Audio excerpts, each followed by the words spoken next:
Mic check. All good.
Call the City of Lloydminster Governance and Priorities Committee meeting for Monday, January 18th, 2021 to order. At this time, we will take a silent moment of personal reflection.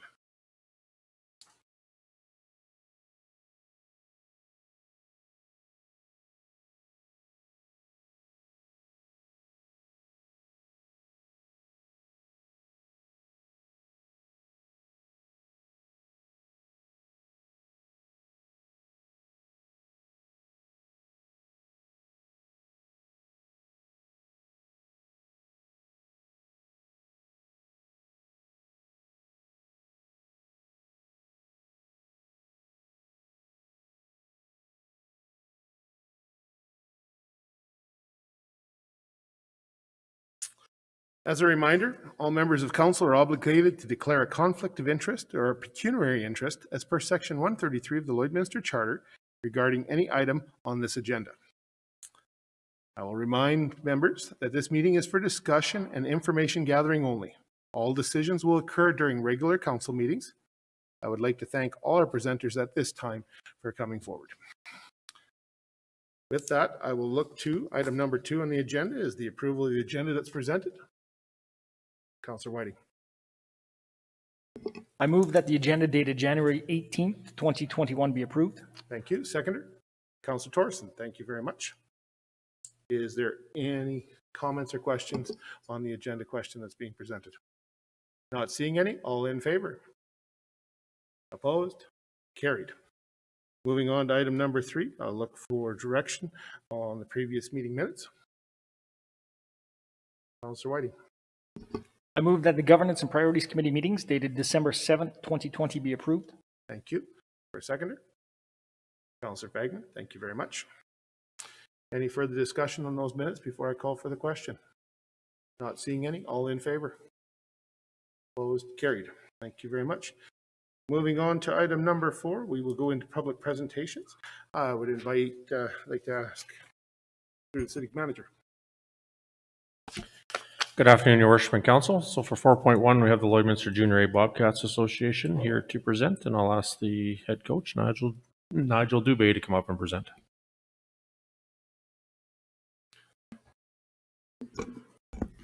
Thank you for allowing me a few minutes to speak on our Junior A Bobcats in Lloydminster here. So a little bit of history on the Junior A team in Lloydminster dates back to 1982 with the Lancers and moving to the Blazers in 1988 before the Bobcats in 2005. Many may remember the 2011 of the Friends of the Bobcats and a pitch to save the Bobcats in junior hockey in the city of Lloydminster.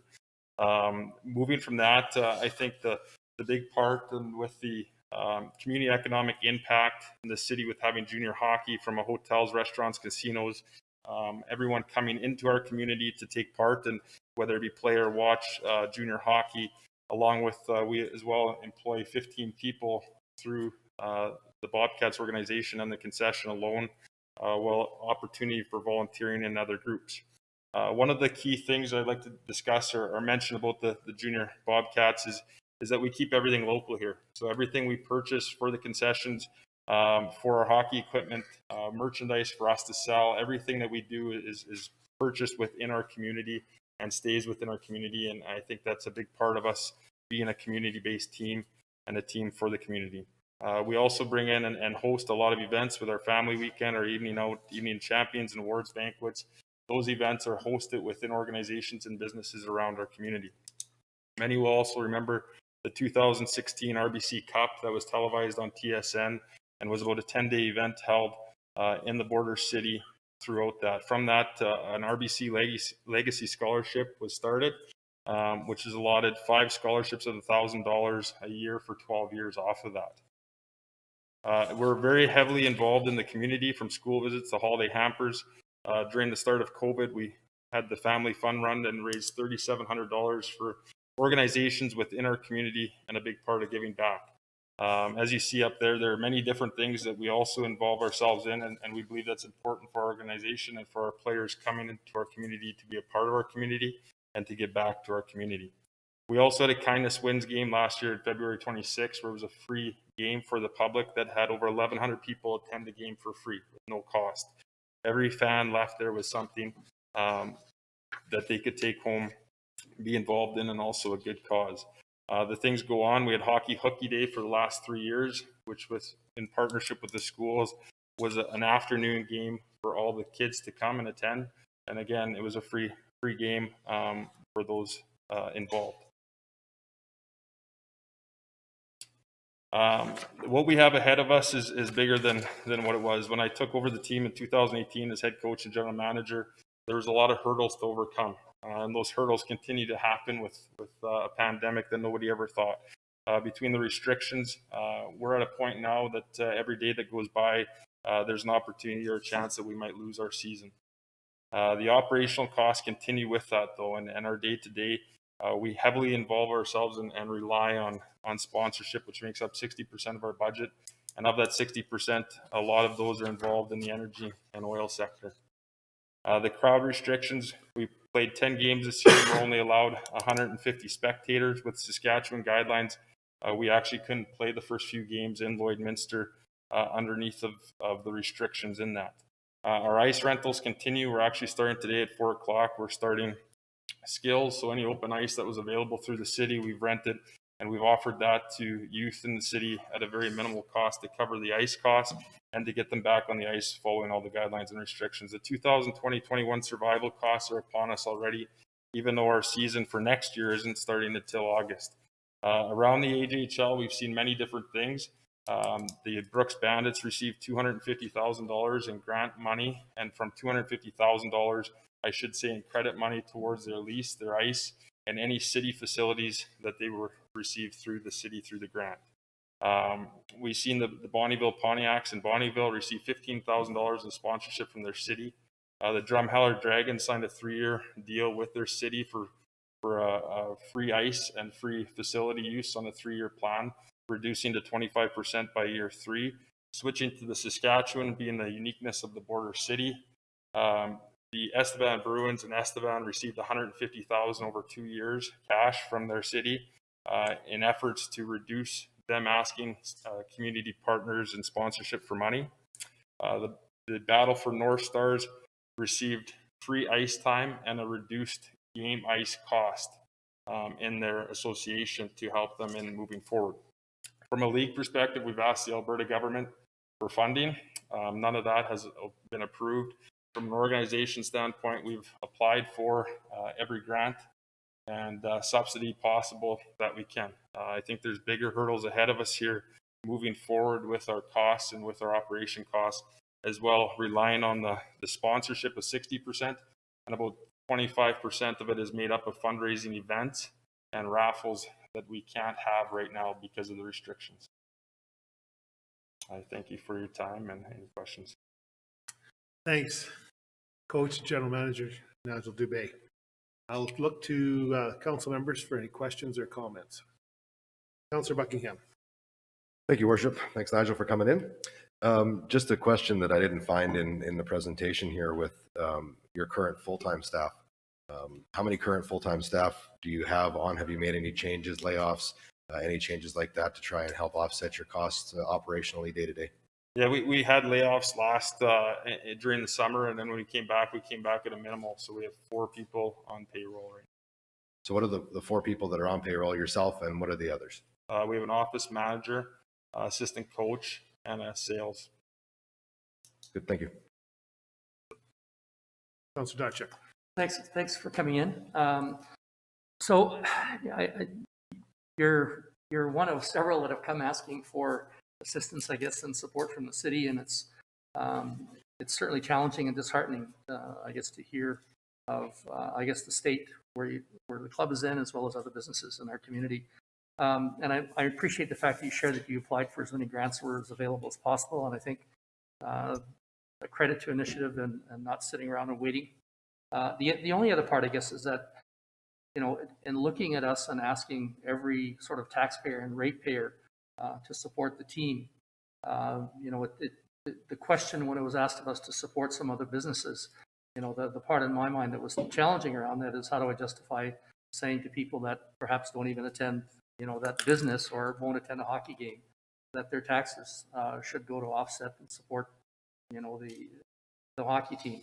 So what I appreciated on your list, though, I guess, is that have any of the hotels or restaurants or other businesses that you talked about the impact on the city that benefit directly because you're present, have you approached them to talk about reduced rates on hotel rooms or whatever other services that you're directly engaged with them?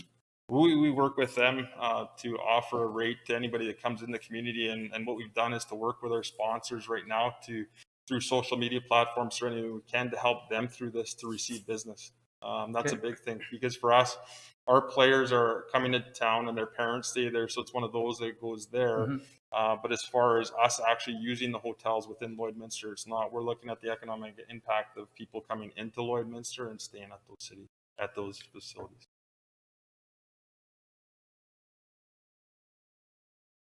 Any other questions, Councillor? Councillor Diachuk, any other questions? No, I'm good. Okay, Councillor Whiting? Oh, sorry, that's sorry. Jonathan pointing over there. Okay. Councillor Torson? Thank you, Your Worship. Now, I forgive you if you don't know the answer to this, but I just saw today on the news that the SJHL and WHL in Saskatchewan were receiving provincial support, and I know you've mentioned that the AJHL in general has made the call. Do you know any details in terms of what SJHL is looking at to see?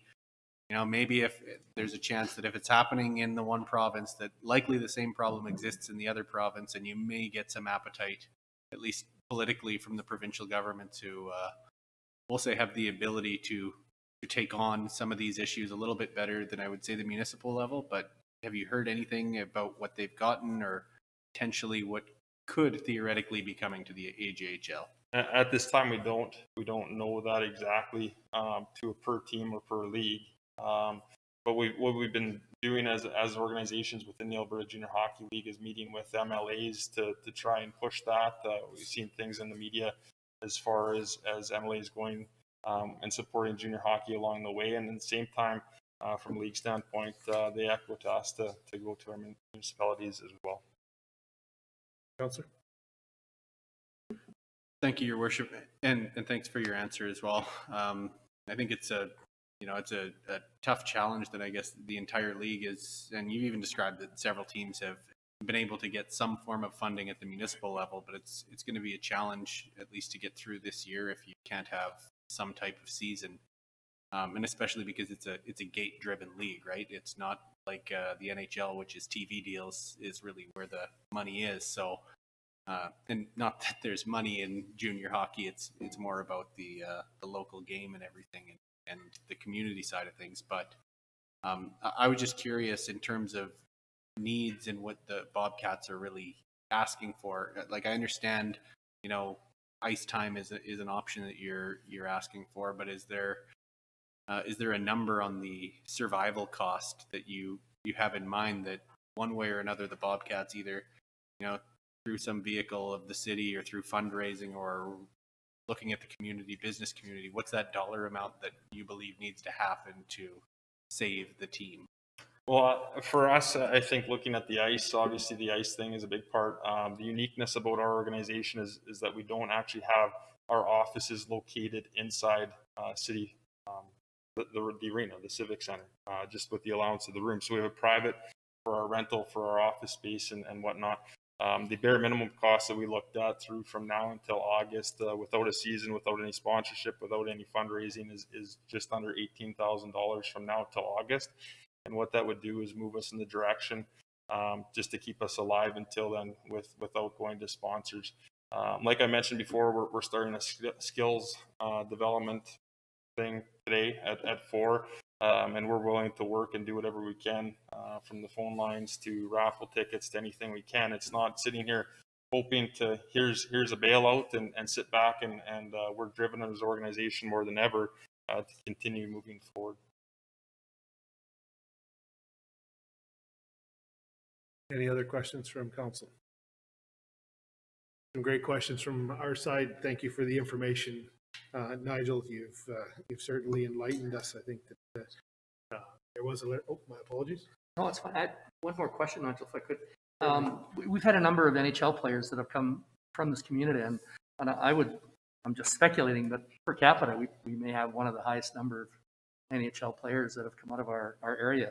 Has anybody approached them and looking at, them supporting the team in some way, shape, or form?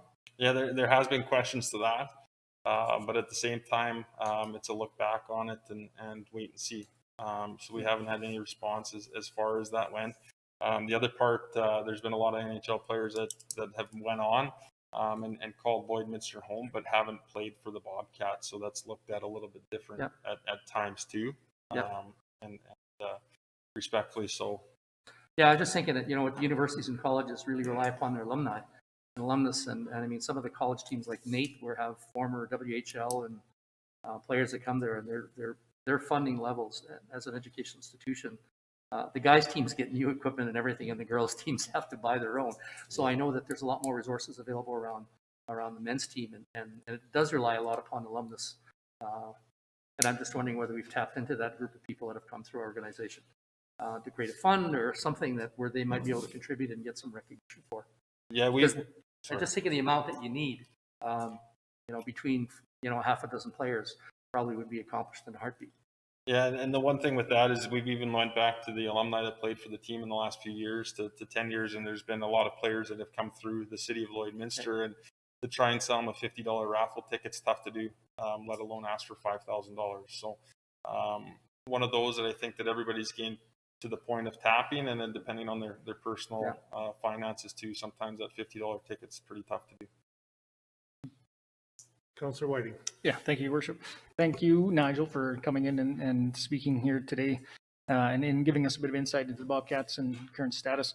I guess my question would be around, there's certain things where we're attached to this team through, it is a community team, number one, and we're proud of it.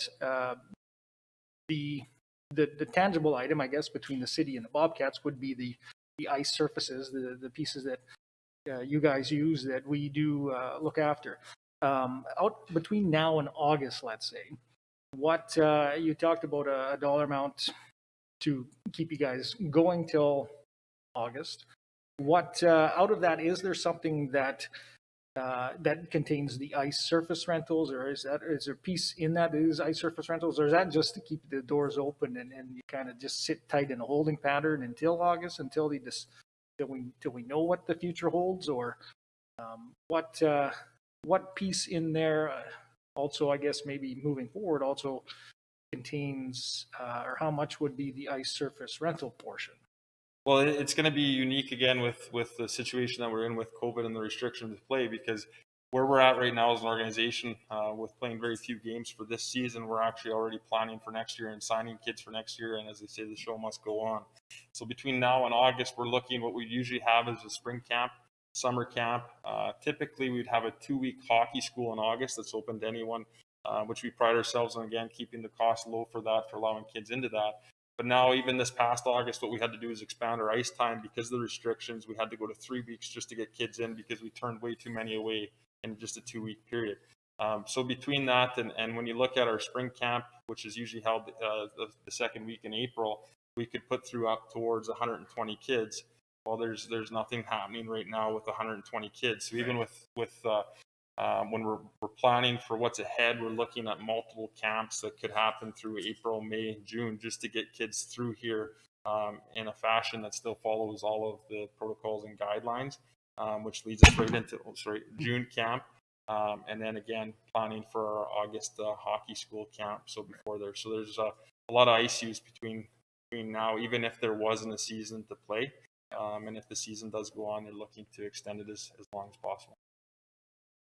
Yeah, it's just so hard to try and figure out what things will look like in the next few weeks and months and leading up to August, to try and figure out what's a good solution, what's a fix for this. So I appreciate the comments, and it's certainly stuff that's going to go into the mind and to think about. And you just kind of want to sit and wait. Okay, well, what's the next thing? Well, we got to wait till the end of January to know the next set of rules and regulations. Then you're like, well, okay, well, now we should wait till the next one. You never know. So it's definitely a challenge to try and figure out when the best time is to make a decision on the future, right? And yeah, I appreciate you coming in and giving us some insight. Well, and for that too is just the, for us, if we're not proactive, we're going to be blindsided from what's ahead. And I think that's a big thing, because for a simple thing, if restrictions are lifted on travel and just travel by itself, where somebody can go from one community to the next, we would have to look and be able to adjust where we have 8 kids on the ice at a time. And then we rent ice from the start of the day to the end of the day because they can't get here and participate in the city of Lloydminster and that. So those little things along the way that, again, we have to be as crafty as we can within the guidelines and regulations. Are the rules at this stage generally the same in Alberta and Saskatchewan for practicing on ice, let's say? Or I'm not sure, I'm not up to date on the current regulations for ice surface use. No, currently in Alberta, you can't be on the ice. So there's no ice usage and there's no gym facility or anything usage. As far as Saskatchewan goes, it's 8 people on the ice. In September, we actually had to move to Kitscoty because of the restrictions and the differences in between Saskatchewan and Alberta, and then we had to move back. So there's that factor that I never thought the border city would be as unique as it is, but it definitely is. So Saskatchewan, you're allowed 8 on the ice under 18, which allows for that. Again, going back to the camp, it would be. But we're also now looking ahead of what is to come from the Saskatchewan government versus the Alberta government if the Alberta Junior Hockey League is to continue. Okay. Councillor Buckingham. Thank you, Worship. So there's the Bobcats, there's the Bandits, there's Lloyd Minor Hockey, there's Meridian Soccer, there's all of these groups that are struggling. Every sports team and every sports organization is struggling in this. So it's a tough road to go down as far as, from a city council perspective. Where do you start and where do you stop and who do you support? And you can't support everybody. And what do you do? So I guess just as we're in a public setting and we're in a public meeting, sell me on it. Tell me what you would tell a taxpayer, not me. Tell me what you would tell a taxpayer in the city as to why city should support the Bobcats, just in a quick summary. Well, the one thing I did is I called around all the people in our league and asked, when they went to the cities and they went to everybody, what happened? What was that? That exact question was asked in the Brooks City Council meeting that they approved it. And the answer that they got there, which was stepped in before the organization had to talk about it, was that the junior hockey team isn't the pay for it. So if you look at the minor hockey, you have a fee that goes with that. No matter if there's a season or not, that fee is covered. Don't get me wrong, we have a great partnership with minor hockey and we want to continue that. But that was one of the biggest things. Figure skating still continues as is today because they pay for the ice. That's all paid for as far as that goes. When it comes to junior hockey, the economic impact of the community, when you look at it, our operating budget is about $736,000. Of that, $600,000 stays within our community. The 136 pays for the hotel rooms on the road and the meals. Everything else within that, and the league, everything else within that stays within our community and put back into it as well. We're bringing everybody back in. So if you look at the numbers as a whole with junior hockey and where we are as the Lloydminster Bobcats, I think the impact that it has bringing people in is on a much larger, when we have 28 home games plus preseason plus playoffs plus a showcase, even to the RBC Cup. I think the economic impact of what the junior hockey brings into the city is much larger. Yeah, it's an interesting thing. And if you compare hockey to hockey a little bit with minor hockey, filling hotel rooms every weekend and having tournaments every weekend, and the amount of economic impact that a minor hockey association would have as well, to the shopping and the retail and the restaurants and hotels and everything else. I think it's probably underestimated how much minor hockey has an impact, just about as much as a junior team as well. But just wanted to get your insights on that as to what you would tell people as to why you would want this from the city. So thanks for that. Nigel, thank you very much. I know you've alluded to a lot of things. Thank you for the information. You've brought us up to speed on a lot of fronts. You've talked about the cross-border problem that exists in this community, being a bi-provincial city. There's no question. The COVID regulations in one province and you being located in that province, following those rules, yet playing in another province, it challenges us being a member of the AJHL, but that's the way the situation is set up. Certainly, I think that we'll all watch each province respectively, because what happens in Edmonton affects you a lot more than it affects the city in whole. And I'll certainly be keeping my ear and eye open. I saw the announcement Friday from the government of Saskatchewan to the SJHL and WHL teams in Saskatchewan. So we're going to be waiting patiently. For council's information, I did sign a letter of support that was signed by the cities and communities that host AJHL teams to the province of Alberta, and I think we haven't had a response yet. I haven't seen one, and I don't think the AJHL has seen one yet from the province of Alberta, discussing a lot of the facts that you've heard today that Nigel presented about the value that junior hockey brings to the province of Alberta and our community as well as a member of the AJHL. So thank you for the information, Nigel. We'll take it back. I've heard the ask, and I think council has too. We'll have some discussions at a regular council meeting, I hope, and with administration here in the near future. I can't make any promises because that will be a decision of council. I can appreciate, and it's been weighed and discussed both sides. So I think a lot of good information has come forward. Thank you so much for coming forward and standing here and asking, presenting your case as well as answering the questions as well as you did. You've given us a lot of good information on it. Thank you very much for that. Thank you. Thanks, Nigel. Moving on to agenda item number 5, which is the administration presentations. I'll look to the city manager for 5.1. Thank you, Your Worship. For 5.1, 2020 Business Survey, I'll ask our Economic Development Officer, Caitlin Ducher, to present. I believe she's online. Good afternoon, Your Worship and Committee. First, I would like to point out an error in my information report. I have in the topic the 2019 Business Survey, when in fact is listed elsewhere in the report. I'm presenting the 2020 Business Survey results, so I apologize for that. And as I said, today I would like to provide the committee and with the 2020 Business Survey report as information. As part of the Council's 2018-2021 Economic Development Strategy, administration contracted Citrix research and conducted a business survey to better understand the Lloydminster product. The survey took place via telephone in November. This is the second annual survey tailored to the current climate, including additional COVID questions. The main objective of the survey was to collect data regarding the economy and the economic development initiatives. By identifying the needs of the current and future businesses, administration can make informed decisions to provide guidance and direction to future economic growth. The business survey is an annual survey collected via telephone survey interviews. We could pull up the report and I'll go through the report briefly. In October of 2020, we initiated the 2020 Business Climate Survey. This survey was a budgeted item, and the intent is to complete a business survey annually in the fall. In 2020, we had some concerns regarding survey fatigue for the business community. Rightfully so, it was a big year for engagement efforts from all levels of government. But following the discussion with our Economic Recovery Task Force, the survey was a priority item and was completed as scheduled. And that survey was a constructive way to stay engaged with our business community during these trying times. The survey was done by Citrix, allowing for the businesses to stay anonymous, and the responses confidential. The overall goal of the business survey is to capture feedback from a cross-section of businesses. Survey findings will help the ECDEV team determine where investment and prioritization is required for the community to grow, diversify, retain, and expand.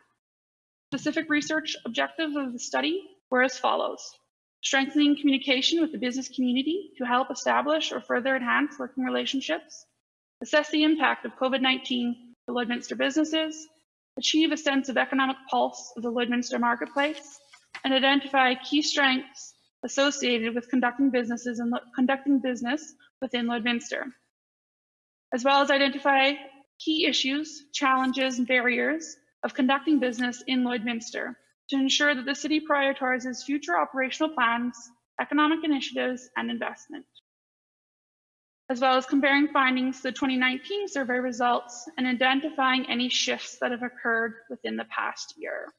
Next slide, please. The city's ECDEV team and communications team worked closely with Citrix to develop a survey that would meet the research objectives. The Lloydminster Chamber of Commerce, Startup Lloydminster, Community Futures were consulted in question and survey development. The city provided the business contacts using the 2020 Business Survey Directory, and 100 businesses completed the survey with a 23% response rate and a 95% confidence rate. To minimize survey fatigue and to produce a strong response rate, it was recommended by Insightrix that the survey take no longer than 10 minutes to complete, and a total of 100 businesses were successfully surveyed. Next slide, please.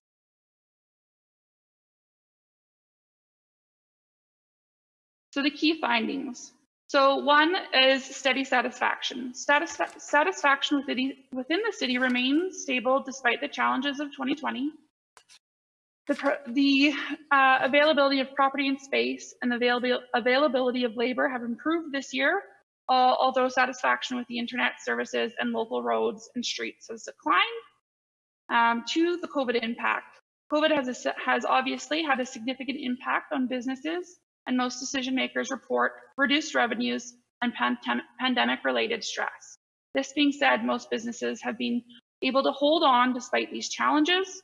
A similar number of respondents expected their businesses to be sold in 2019 and 2020, and few out of service phone numbers were encountered when calling the survey, so less than 2% of the total contact list, which is a good sign. Reduced negativity. A slightly more positive tone was observed in open-ended questions in 2020 compared to 2019. Next slide.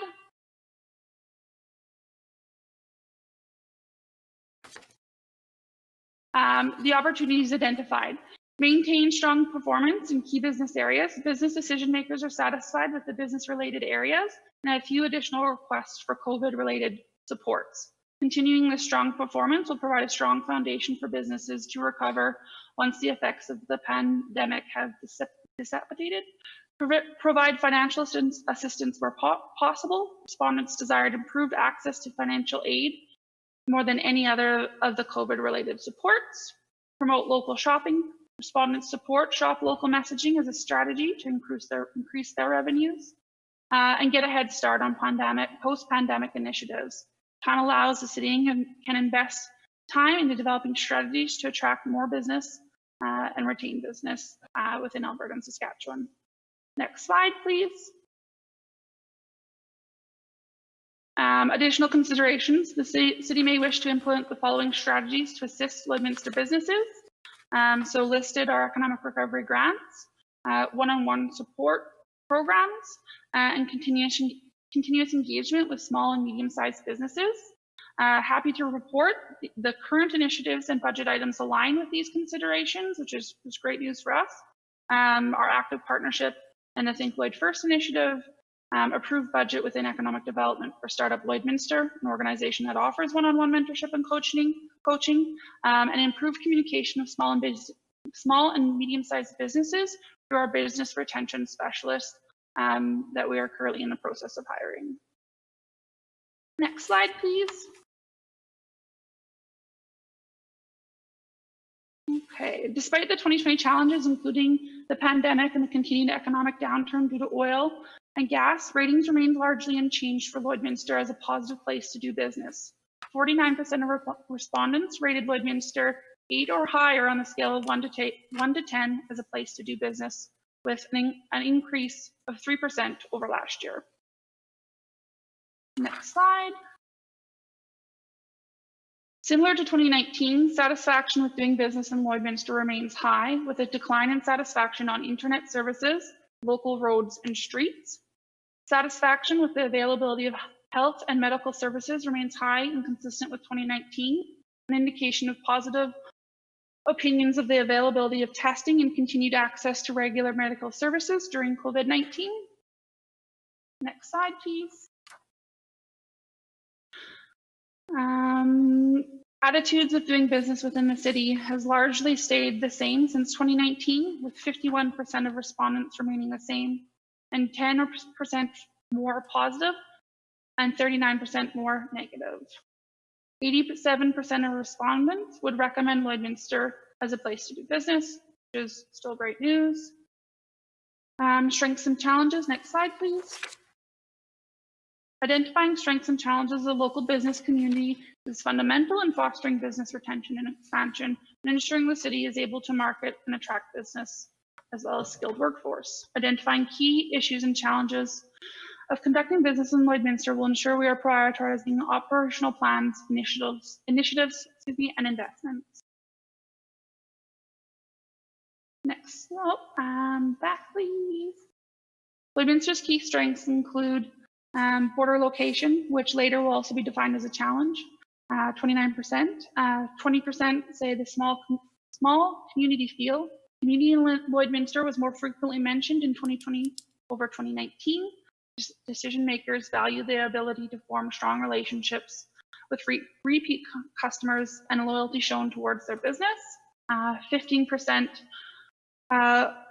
mention oil and gas as a strength, which will later be mentioned as a weakness as well. But those who mentioned Lloydminster's border location also mentioned oil and gas, illustrating that respondents connect the transportation benefits of the city's location specifically to this sector.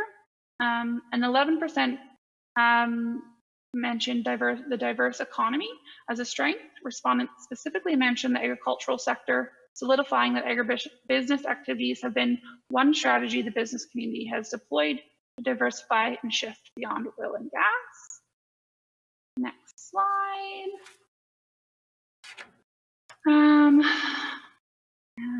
Continue the next slide as well.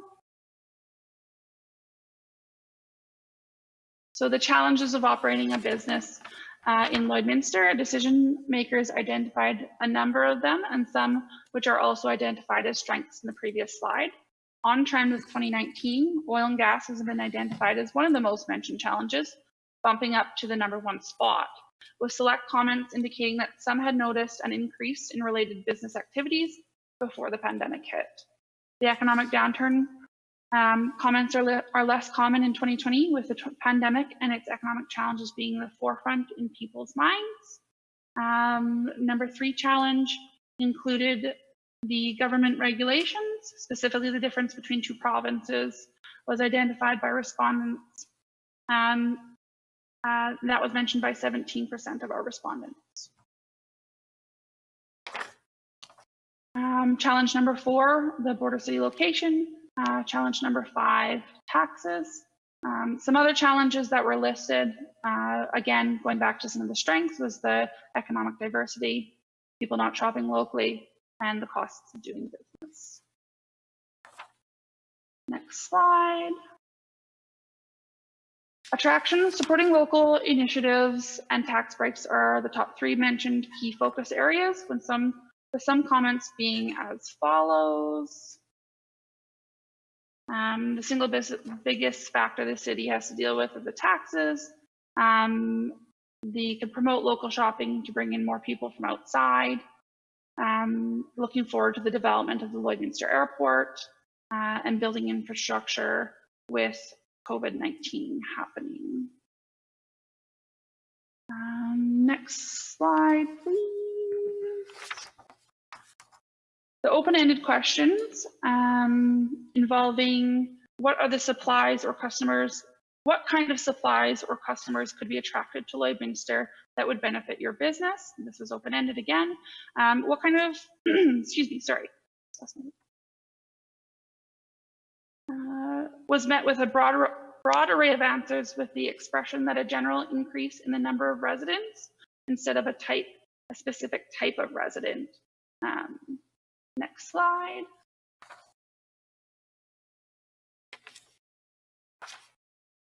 COVID has created considerable stresses and challenges for business. Almost 9 in 10 report stress related to managing their business due to the pandemic, which should be of no surprise. A roughly even split is seen among those who believe the pandemic is a greatest challenge they have ever faced, and those who believe that they have experienced greater challenges. Those who believe the pandemic is challenging are unsurprisingly more stressed than other business decision makers. And so these are pretty. The next question, what actions did you take to mitigate the impacts of COVID-19? Respondents outlined the actions taken to mitigate their COVID on their business. 48% laid off staff, 23% decreased staff hours, 23% utilized federal and provincial emergency COVID support programs, 18% temporarily closed, and 16 changed product or service to meet the new demands. 34% introduced more cleaning or sanitizing, 24% limited customer access, and implemented social distancing to protect employees and customers.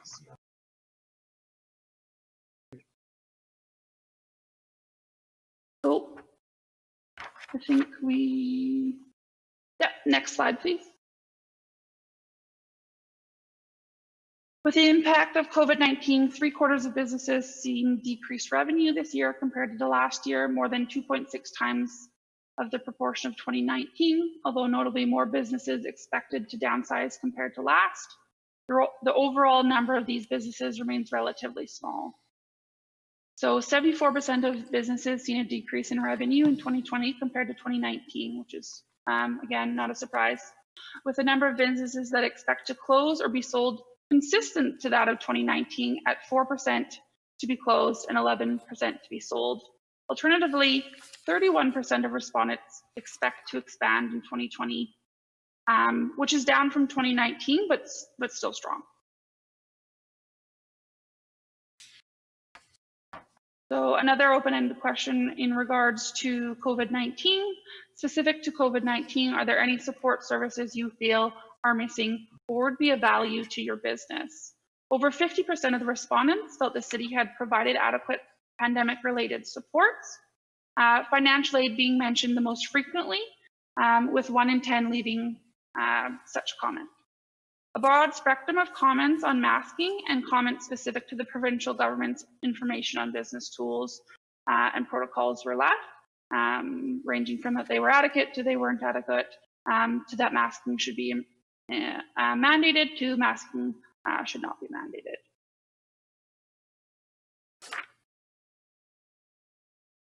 So just a quick respondent profile.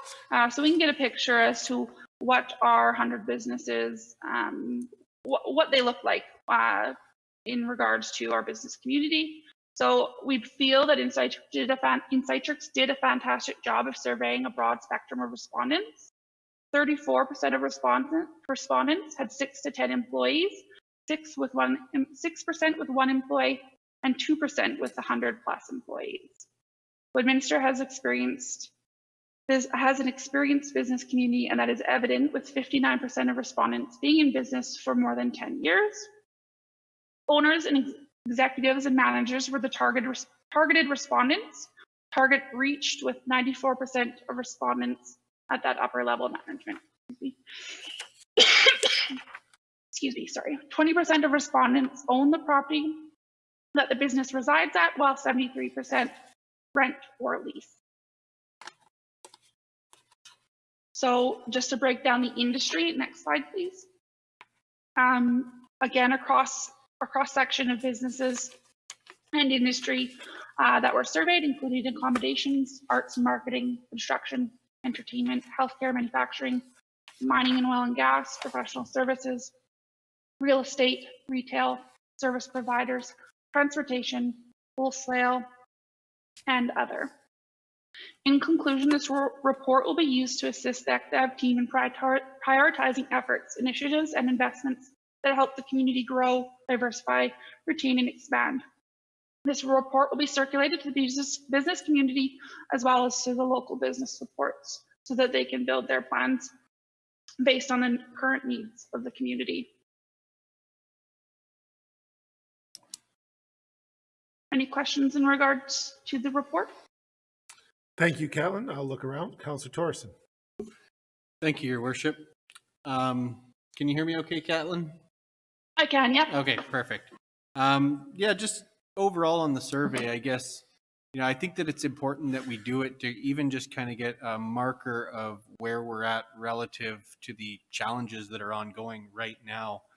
I wonder to myself a little bit as to, in the long term, as we kind of plot this information in terms of what are we doing right, what are we doing wrong, things like that, whether or not this just looks like an anomaly on the overall, like it's an outlier in 10 years from now as, information that wouldn't necessarily be that useful. But I do think that, we're seeing some things on there where definitely we've got to continue to make some headway on, you know, with the COVID-19 and so many businesses going decentralized if they could, people working from home, the internet thing is a very, very big deal. And I don't see that as something that will ever go away from now on. I think the ability to work from home is going to be the norm. That is going to be standard in a lot of industries. So as far as, you know, what we've been doing in the past, I know we've done some advocating on behalf of the city to telecoms. I just think that it's important that we continue to do that so that we can make some headway in that area. But other than that, I just found the information interesting generally. That some people are more optimistic in this survey than they were in 2019, which I think it gives you a really strange perspective in terms of probably where they were at near the end of 2020 through what they had gone through in early 2020 to really give them some perspective on what things look like when they get really bad. So I don't know if I had a question in there. I just found the information interesting. Thank you. Thanks, Councillor. No, thank you. Councillor Buckingham. Thank you, Worship. Thanks, Catlin, for the presentation. Like Councillor Torres has said, there's some pretty interesting reading there and some interesting numbers. I was just curious, I know it's not in this report, based on the 2020 business survey, and now we're into the middle of January 2021. Just to add to this, do you know what our business license renewal numbers look like between the end of last year and now? Just to kind of add some more information to this study. I don't have the most current business license tracker up. But that is something that I can present to you. I can find that information for you. Yeah, it's just something I wanted to add to this to see what happened between the time that the survey was done to the time that we are now, and seeing if that trending of positivity or any of that stuff is happening, or those 2% closures, things like that were happening. So I'd be curious to know what our current business trends look like. Yeah, and we are in the thick of our renewal process. So we're only 18 days into the new year. So give us a little bit more time and we'll have a more accurate depiction of that. Yeah, you bet. Thank you. Any other questions or comments? Councillor Whiting. Yeah, thank you very much, Catlin. Thank you for this presentation.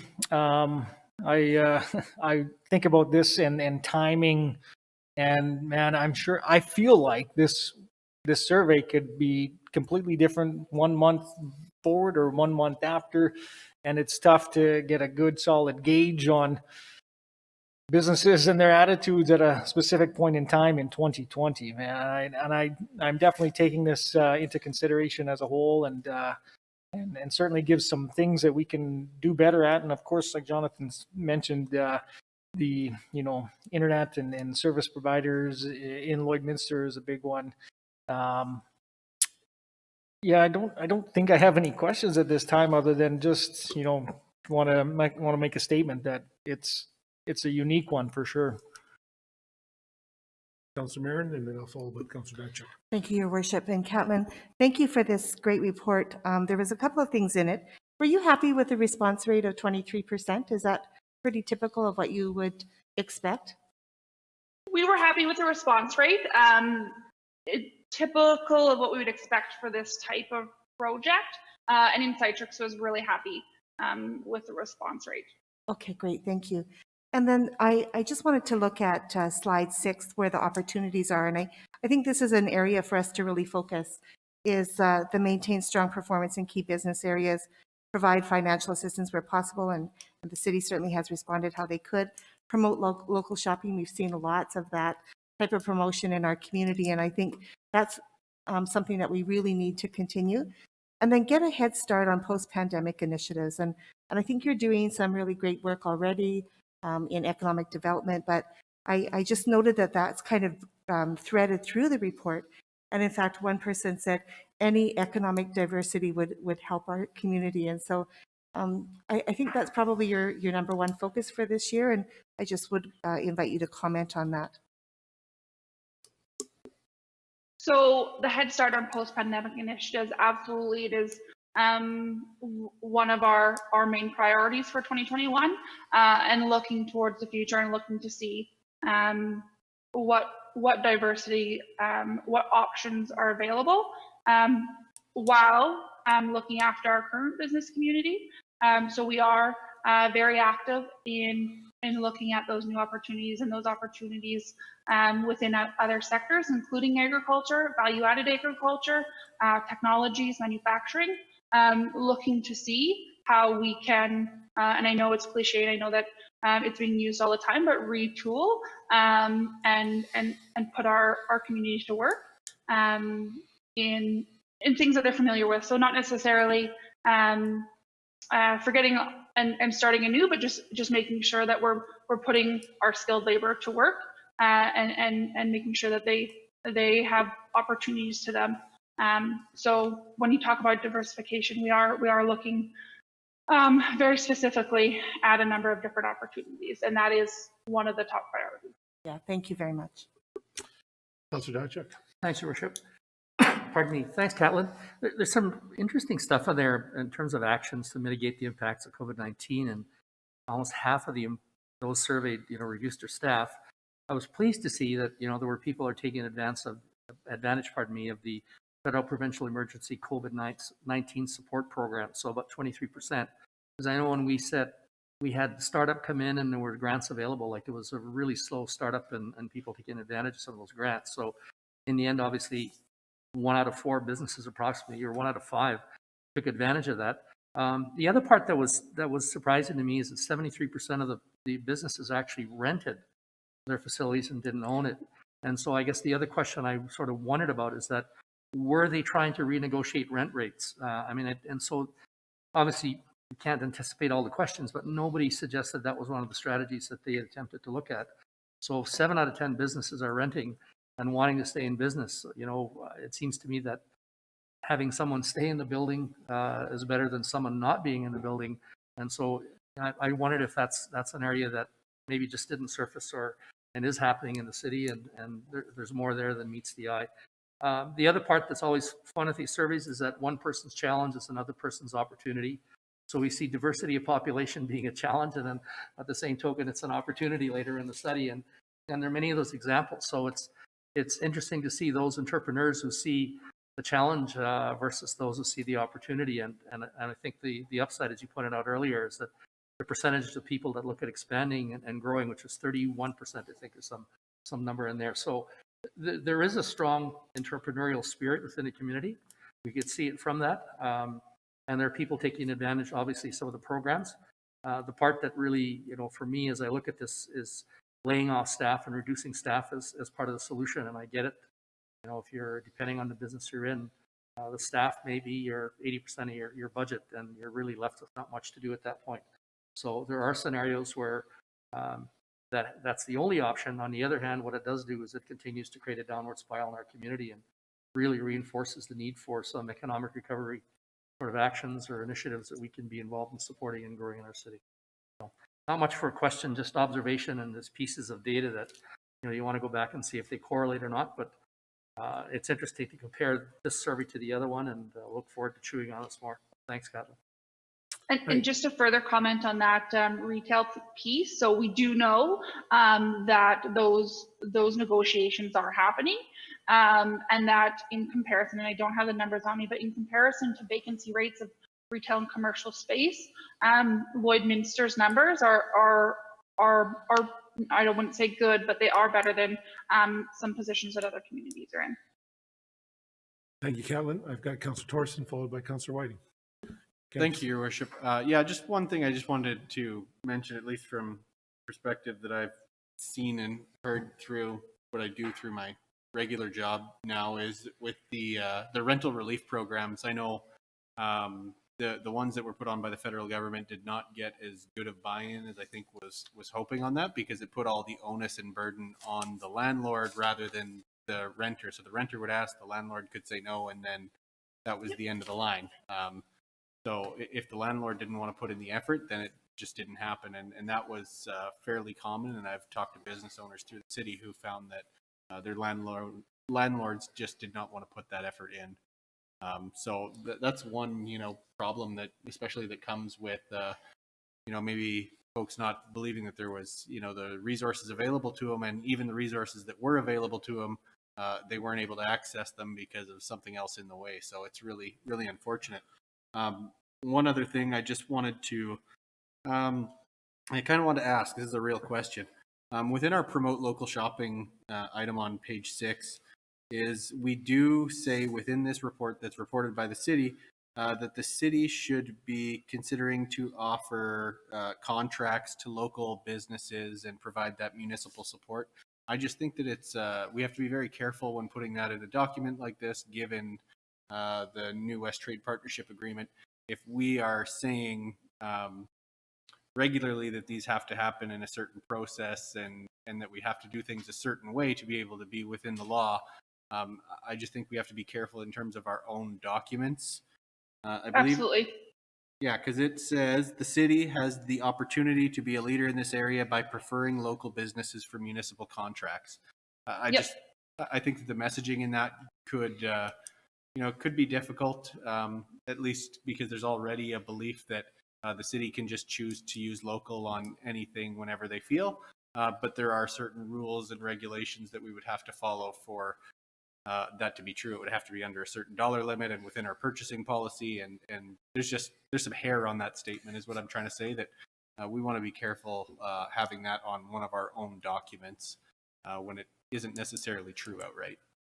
Absolutely. And I think that's one of the opportunities that Insightrix has established. But I do also agree that could be changed with wording. Absolutely. Catlin, just if I could jump in, it could even be just a simple asterisk on that. It's important to note this is the comment of a, in an individual survey, the city complies with blah, blah, blah, blah, blah, whatever. Yeah, I think that's very important. Good point, councillors. The point of the concern, but also I think that I took that as individuals' comments, but just to make sure that's fully noted on that document is all it really needs to do, because that is their opinion. And I know that this has been discussed at this table and will continue to be discussed within the community. And we as council have to lead that charge to help people understand what they can and can't do. But Councillor Torres, please. Thank you, Your Worship. Just to add on to that, I think even our role as the city and as council, though, needs to continue to educate the public and specifically educate the business community that there's just a way that things work that are maybe beyond our control to a certain extent to change. Absolutely. Absolutely. Thank you for that. Yes. I've got Councillor Whiting. Yeah, thank you. Catlin, when I know that this is a anonymous survey through Insightrix, do they give an opportunity at the end of their survey to say, hey, if you would like to be contacted, or if this information, if you would like to attach your name or business name to this survey, do they ask that question at the end, or do they have to leave it absolutely anonymous? No, absolutely. There is that opportunity to say, hey, we're this business and we need to be contacted. Absolutely. There's that opportunity at the end of the survey. Oh, okay. So there is some behind the scenes extra data that's collected that allows you to, because certainly there's some of the things they definitely ask, bring up more questions, why is somebody closing? Why is somebody selling? Is it just because, or is it because due to the economic hardships and things like that? Certainly, yes, you would love to have a conversation, a face-to-face with anybody that's in that position, or is, if they provided the information. So just to be clear, it is the survey is anonymous, but they do have that opportunity to say, hey, I know you're surveying on behalf of, could you please tell them? They have that opportunity. Otherwise, it is confidential. Yeah. Okay. That leads into a couple of my questions, Catlin. Thank you very much for those answers. The reason why administration chose and recommended going with a phone survey and a contractor was that very issue about making sure there was confidentiality and felt that ensuring the businesses felt that they had the ability to speak freely. Is that what we've interpreted based on all the information we received? Absolutely. So there is other ways that we engage with the business community. And we are very active in engaging with the business community. This specific method, there is benefit for it being a third party. And that's just the company or the person being surveyed having potentially being more open and honest. Thank you. Date of survey, I want to go back, if I think it was at the beginning of the report again, early October, mid-October, is that when it was? Mid-October, yeah, right. Mid-October. So the Think Lloyd First movement hadn't even kicked off really yet, had it? From that perspective. Nope. So The survey had just the tail end of the surveying was taking place when we launched Think Lloyd First during Business Week. I think that's an important thing for council and the public to take into account. There was work that went into supporting the local business that was very clear. I heard that very clearly. The other two items, they've been discussed, internet and roads. So I think that those are both takeaways for this council, and we'll continue to deal with both of those. It's an ongoing, roads are an ongoing battle, winter and summer, as we know, and we'll be talking about that later on, about the construction season and winter season, as we always do. But the internet, that's one of those that's not really in our realm, but we certainly have a little bit of influence, but it's not in the direct control. So I think that that was well noted, and take that away back through administration and continue to pursue that on many avenues. Councillor Buckingham. Thanks, Your Worship. I wanted to tag along with your last comment there as well. Catlin, can you talk about the Think Lloyd First campaign while we have you here, and since you brought it up? How has the uptake been? How are we still out delivering packages to businesses in town? And lastly, how do businesses get involved with getting one of those packages delivered to them? Just as we're in a nice open forum here, it might be nice to have that information floating around. Absolutely. So the Think Lloyd First campaign is going strong. We did have a strong Christmas season. One thing that I want to mention about the Think Lloyd First campaign is that it is a partnership with a number of different groups. And there are a number of different groups who are involved. So not just a city campaign. It is literally all hands on deck and ensure that it continues. One of the biggest ways to get involved as a business is using the hashtag Lloyd First. So we follow and watch hashtag Lloyd First, hashtag Think Lloyd First, and the information that is hashtag is shared on both Facebook and Instagram. And it's a general awareness. So if there's a sale or promotion or something going on within the business and you want the general public or other businesses to know, then make sure you use hashtag Lloyd First, and we share that information. So another piece to that is that Lloydminster is a very dynamic business community, and retail is not our only industry. So although it's been retail focused for the last month, that's due in great regards to Christmas and the Christmas season, and making sure that our local residents and our local businesses are shopping locally and know what's available to them here within the city. So again, we started strong with retail, but we'll move into the new year with different focuses, including construction, services, and all sectors, to be quite honest. But just knowing that if you're a business and you specify in dirt moving, when you're using your social media, hashtag Lloyd First, and we'll help share that information. And we are open for partnership in regards to marketing. So there has been a number of marketing partnerships with the business support groups, but also with local business. So one of those partnerships was a curated holiday box that included local businesses, local makers, and was sold to benefit charity.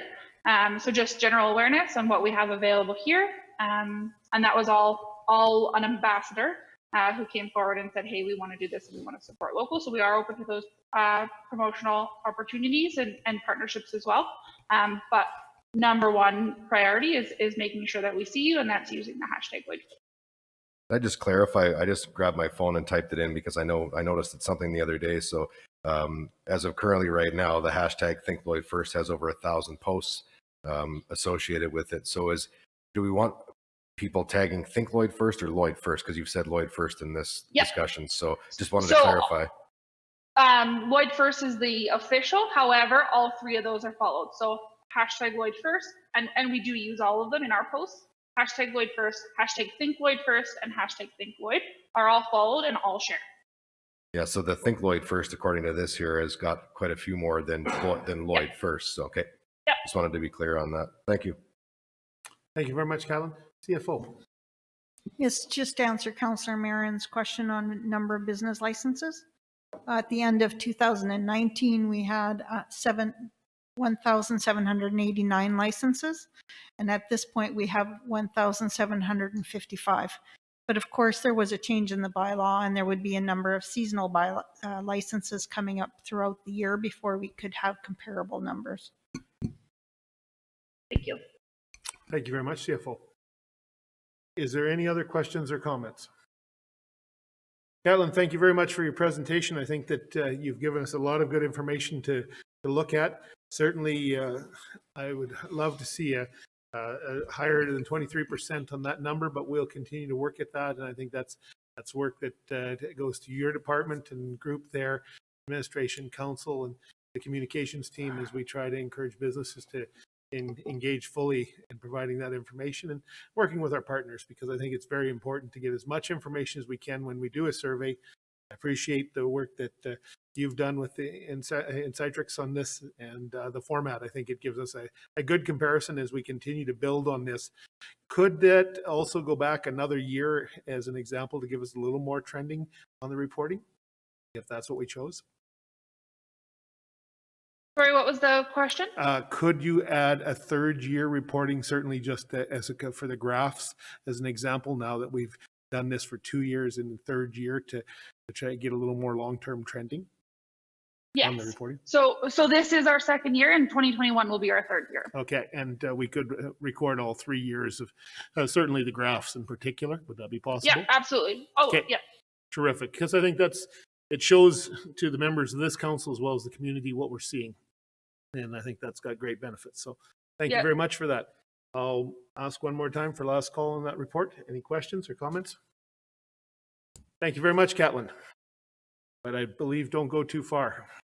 And I'll look to the city manager for 5.2. Thank you, Worship. For 5.2, the Transload feasibility study, I'll once again pass it on to Catlin. I believe we also have our consultants on the line as well from Davies Transport, but I'll ask Catlin to start it off. Thank you very much. Welcome back, Catlin.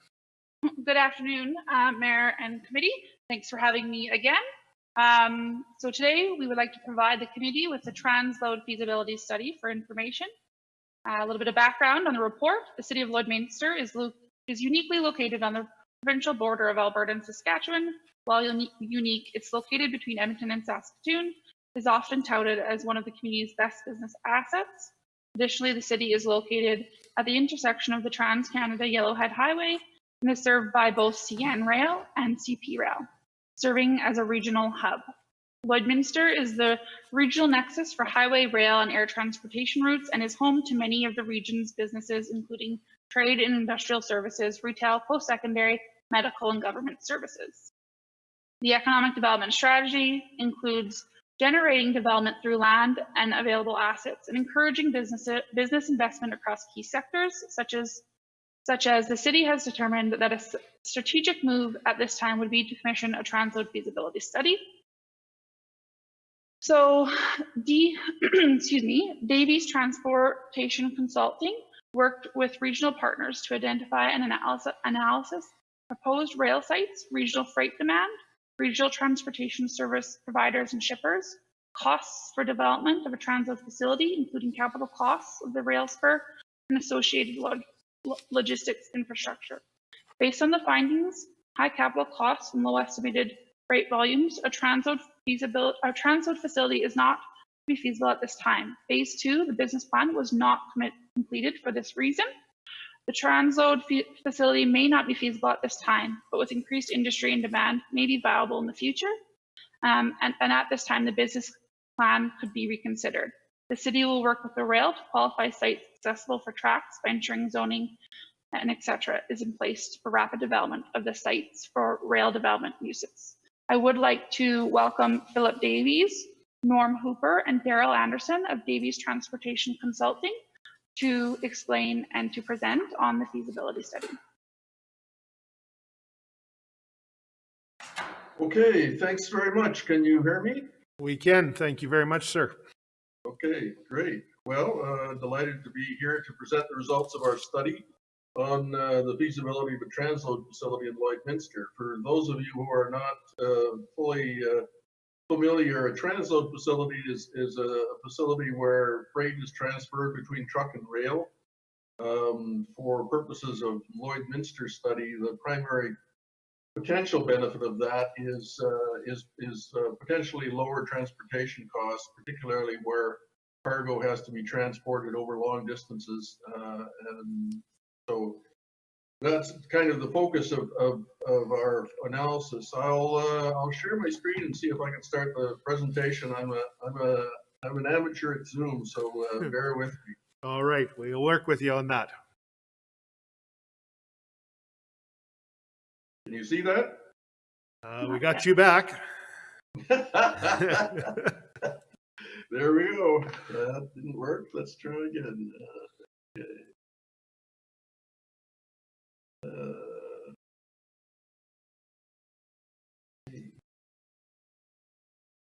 Oh, wait a minute. Wait a minute. Okay. That one. That one. Yes. You got that? We've Yes. got it now. If you can enlarge it a little bit, I'm not sure if that's at our end or your, there we go. Terrific. Does Thank that you very work? much. Okay, great. Okay, thanks very much. So, just as I say, the consulting team included me and my sterling team members, Daryl Anderson and Norm Hooper, who are both all on the call as well. So the scope of the project included, assessment of the regional freight demand and identification of regional transportation service providers and shippers. Now, we undertook a number of interviews with local shippers and with both railways, local trucking companies, property developers, to try and get a fairly overarching view of the cargo transport in the Lloydminster area. We looked at potential sites for a rail served facility, and basically we were provided 3 within the city of Lloydminster that really formed the basis of our analysis.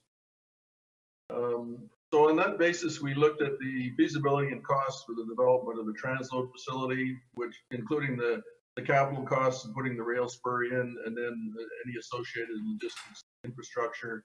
And then we did a kind of a case study to see what kind of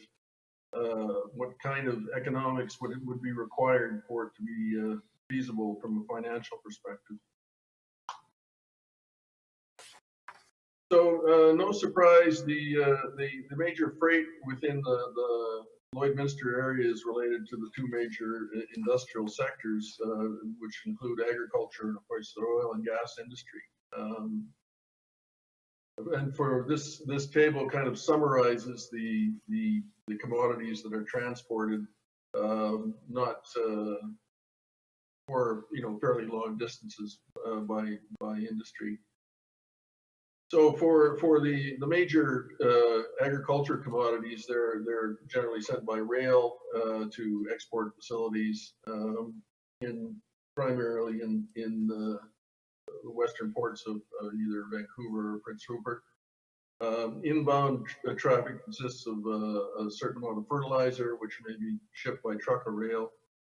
For the oil and gas, obviously the primarily outbound commodity is crude oil, and the inputs which are brought into the region include frac sand, what's called oil country tubular goods, which is casings, oil wells, and other steel for manufacturing activities, most of which are also related to the oil and gas industry.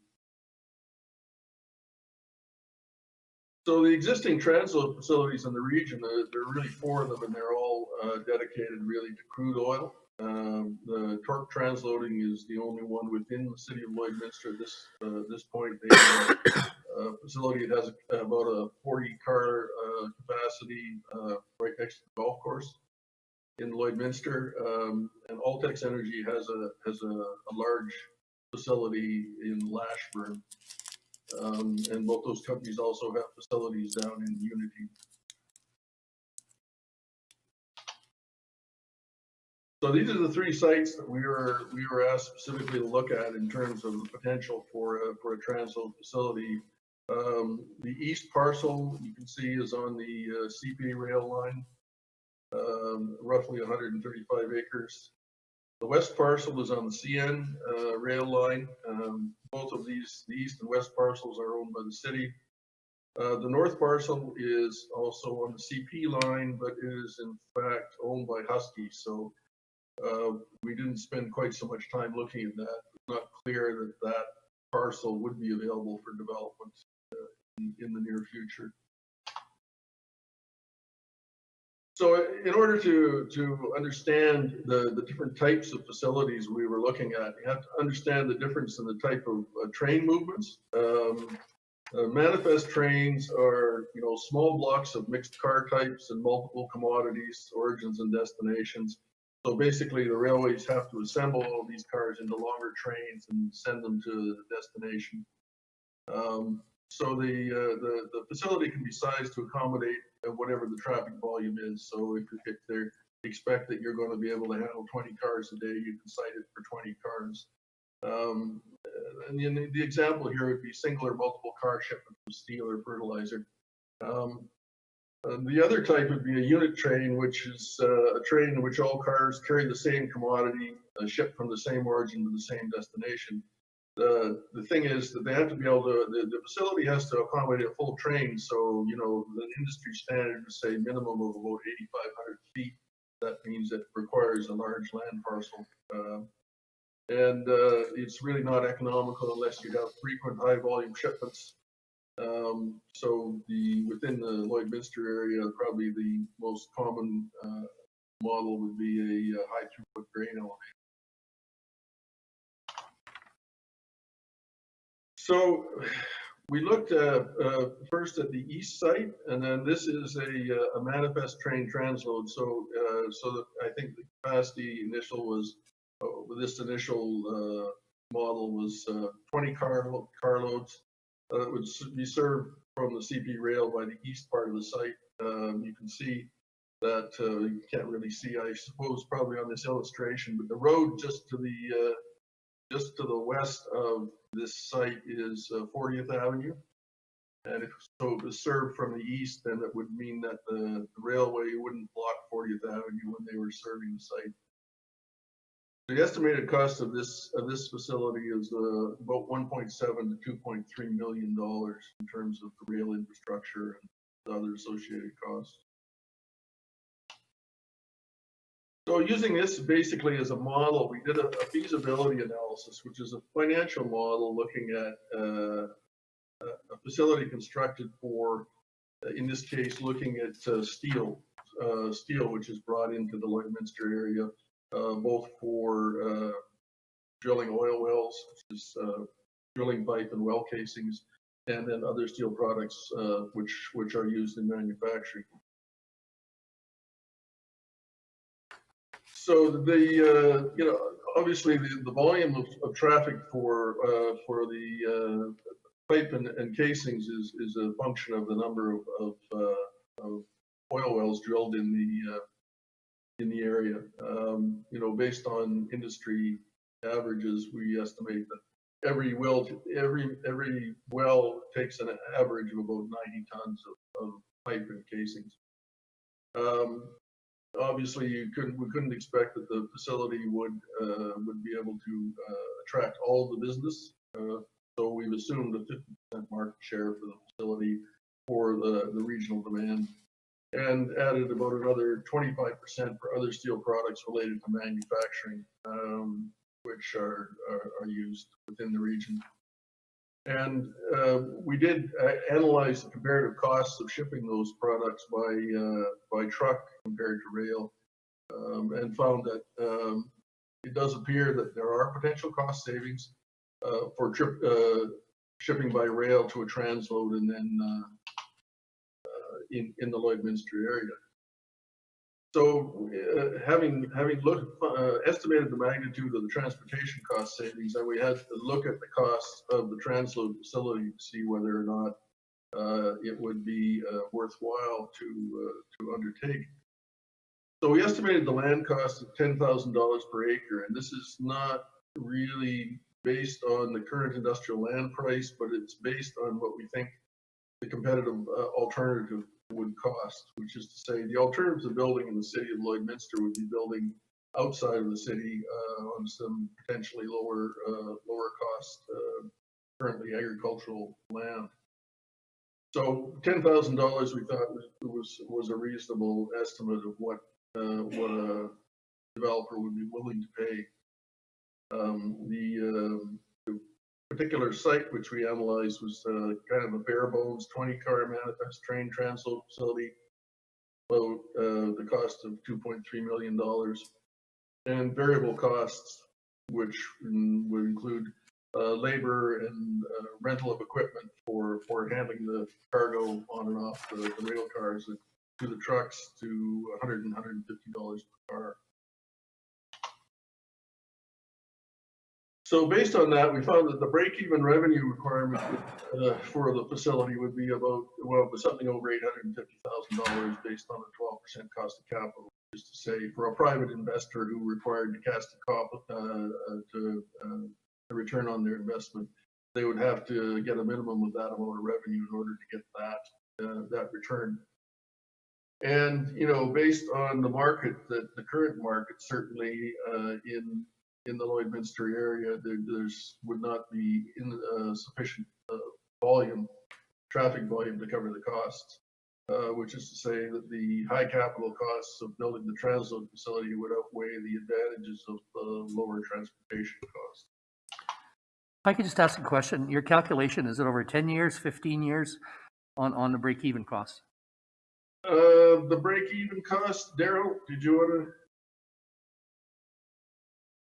to? We looked at that and we picked a reasonable time, and I think it was something like 15 years. But one of the challenges that you have with that is if you knew for sure that you had a guaranteed baseload traffic, you could amortize it over a longer period of time. Mm-hmm.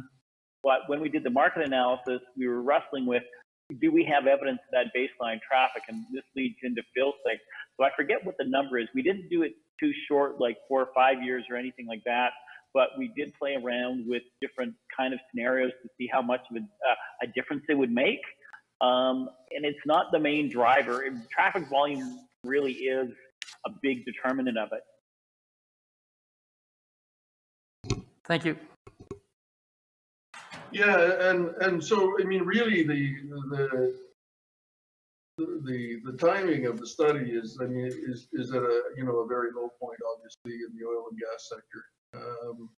And for this commodity, you're looking at the volumes which are dependent on the number of wells which are drilled in the area. And as you can see from this graph, I mean, it's maybe 15% of what it was at the peak, 2011. It's and this relates kind of to the overall, I guess, poor state of the oil and gas industry, which is one of the major economic drivers. So at some time, if the energy sector recovers, then the economics, potential economics, might be a little bit more attractive. So we also looked at the possibility of a loop track facility. Can I stop you for a second, Mr. Davies? Yeah, so I just want to bring that crystal ball out again. So if I look at that chart that you just had on the slide, so where on this chart would it be feasible that you're just showing there? What level? 2011. 2011? Sorry. Okay. Good. Thank you. Yeah, really, for all of the other years, it would have had a negative cash flow. So it was. I'll just say it's not close to being feasible with these kinds of for this particular commodity. Daryl, go ahead. Yeah. So if I can, so if we were in the traffic volume, say somewhere 210, 211 in there, then it would really make sense in the business plan to tweak the financial model about the amortization period, and that's why you could, if you're generally in the neighborhood of being competitive, the business plan will tell you whether, if there was a lot of business uncertainty, you would have to go for a shorter amortization period. But if it looked like you were building traffic and you could maintain it, you could do that. And we were prepared to do that in the business plan model if we got there. But you can see where the traffic volume is, and being such a large gap, why we've indicated, as Phil says, it's a traffic volume issue more than an amortization issue of the investment. Does that help clarify? Yeah. So what about the ag sector? Is there a combination of ag and oil and gas that you played with as well? Well, the ag sector doesn't have, certainly on the outbound side, does not have a lot of potential, simply because the drive for economies of scale. Really, all of the major crops which are being exported from the Lloydminster area are going on unit trains through high throughput grain terminals, and these sites are not really large enough for that, for the new generation of grain terminals. Obviously, you have within the city the Viterra terminal, which has upgraded, I think, just within the last 2 years, its rail capacity to handle full unit trains above 100 cars. But both CN and CP are aiming for even longer and longer grain trains. So the size of parcel which is required for these new grain terminals is very large, and it's highly competitive. So I mean, you have had some fairly recent large-scale investments in the Lloydminster area, I think Vermilion and other points. So these parcels would not be really suitable. Really, if you, the typical thing that's done now for the development of the grain terminals is to find a very large site in a rural area, in an agricultural area, where they have plenty of room and good access to a mainline railway. So the chances of getting a development like that within the city are probably not very good. Some of the smaller volume crops, there are some, say, pulse processing facilities in the area, not within Lloydminster, but most of that stuff, most of those are actually still being shipped to the lower mainland, where they're transferred to containers, or they may be processed and loaded in containers on site, but then they have to be trucked to the intermodal terminals either in Saskatoon or Edmonton, and it's very expensive. So it's not really a great market opportunity for a transload facility. Thank you. And keeping in mind also that there is a distinction between a transload facility and, say, a processing plant, which has its own, which has a rail access. So really, with the transload facilities that we're looking at here would primarily be dependent on existing businesses within the area that don't have access to rail, but could potentially lower their costs if they did have through a transload center. Mr. Davies, before you go back on to your presentation, I have another question here. I'll look to Councillor Thorson. Yes. Thank you, Your Worship. Yeah, I was just kind of curious within the model, because there's kind of a base price for acreage. One of the challenges I would see as well is if the economy was hopping here in Lloydminster and we were at the 1,980 cars, one would presume that the cost of land would also be significantly higher, which would push up the capital cost and create a challenge all on its own. Is that correct? Well, yeah, potentially, and that's why with regards to the land cost, we were using a figure of 10,000 acres as competitive with alternatives. Darryl, did you want to talk about that? Yeah, you're absolutely right in that, and we'll see this when we get into the other one. Is you're right. So when the economy's hopping, land prices are right, and we do know from not only Lloydminster but all our other work that smaller parcels of land will fetch a higher price per acre than what many logistics facilities can afford to pay for. So essentially, we kind of put that land price, we looked at the overall economics and said, well, that's kind of the upper range of what they pay for. Now, when we get into the large scale one and we're going to do next, you'll find out, yeah, it does impact your capital structure. If you can get, yeah, Norm, I was going to say is perfect. Norm, I'll let you take the answer here. So if you scroll back to the layout, please, Phil. So we don't use the whole site here. I mean, part of the design that we selected as the early one is essentially just to use the L.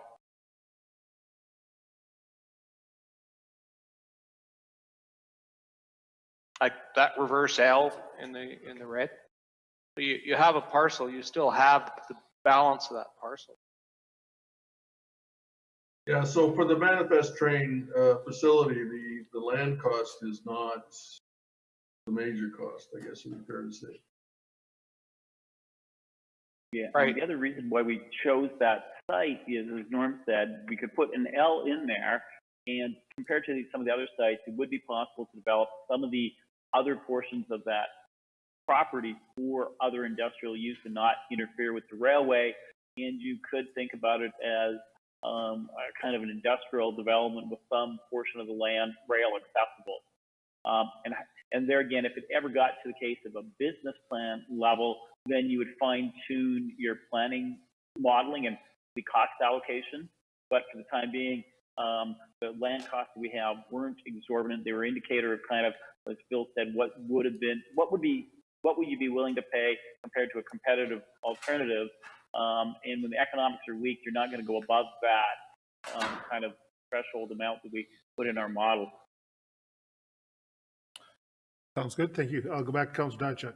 Yeah, this is maybe taking a discussion sideways a little bit, but I mean, we have, I think Princess Auto is a Western Canadian distribution center.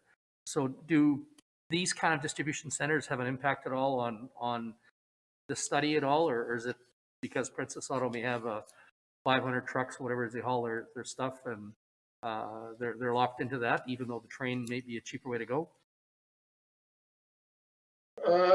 I'm not familiar with the Princess Auto facility.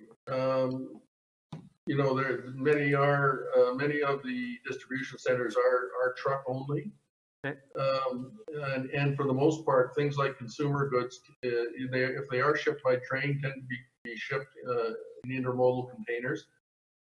And because of the railway's business model, they simply do not provide direct intermodal service to smaller centers like Lloydminster. So you're really limited if you to trucking either, or, you know, from the intermodal terminals in Saskatoon or in Edmonton. So in many small communities, there's great interest in having direct intermodal service, but there's no interest by the railways in providing it. Thank you. All right. If you'd like to carry on, please, Mr. Davies. Certainly. So we're just looking at the unpleasant situation of the oil and gas industry. Now, we also looked at the potential costs for the east parcel with a loop track facility. This is the slightly smaller than the industry standard. Obviously, it would take up the whole site, and so the land costs are much higher. The rail infrastructure costs are significantly higher, and you know, we're not really able to identify any current freight demand for that, which does not necessarily mean that there isn't a company out there that might find one. I mean, for example, crude oil by rail transload facility, but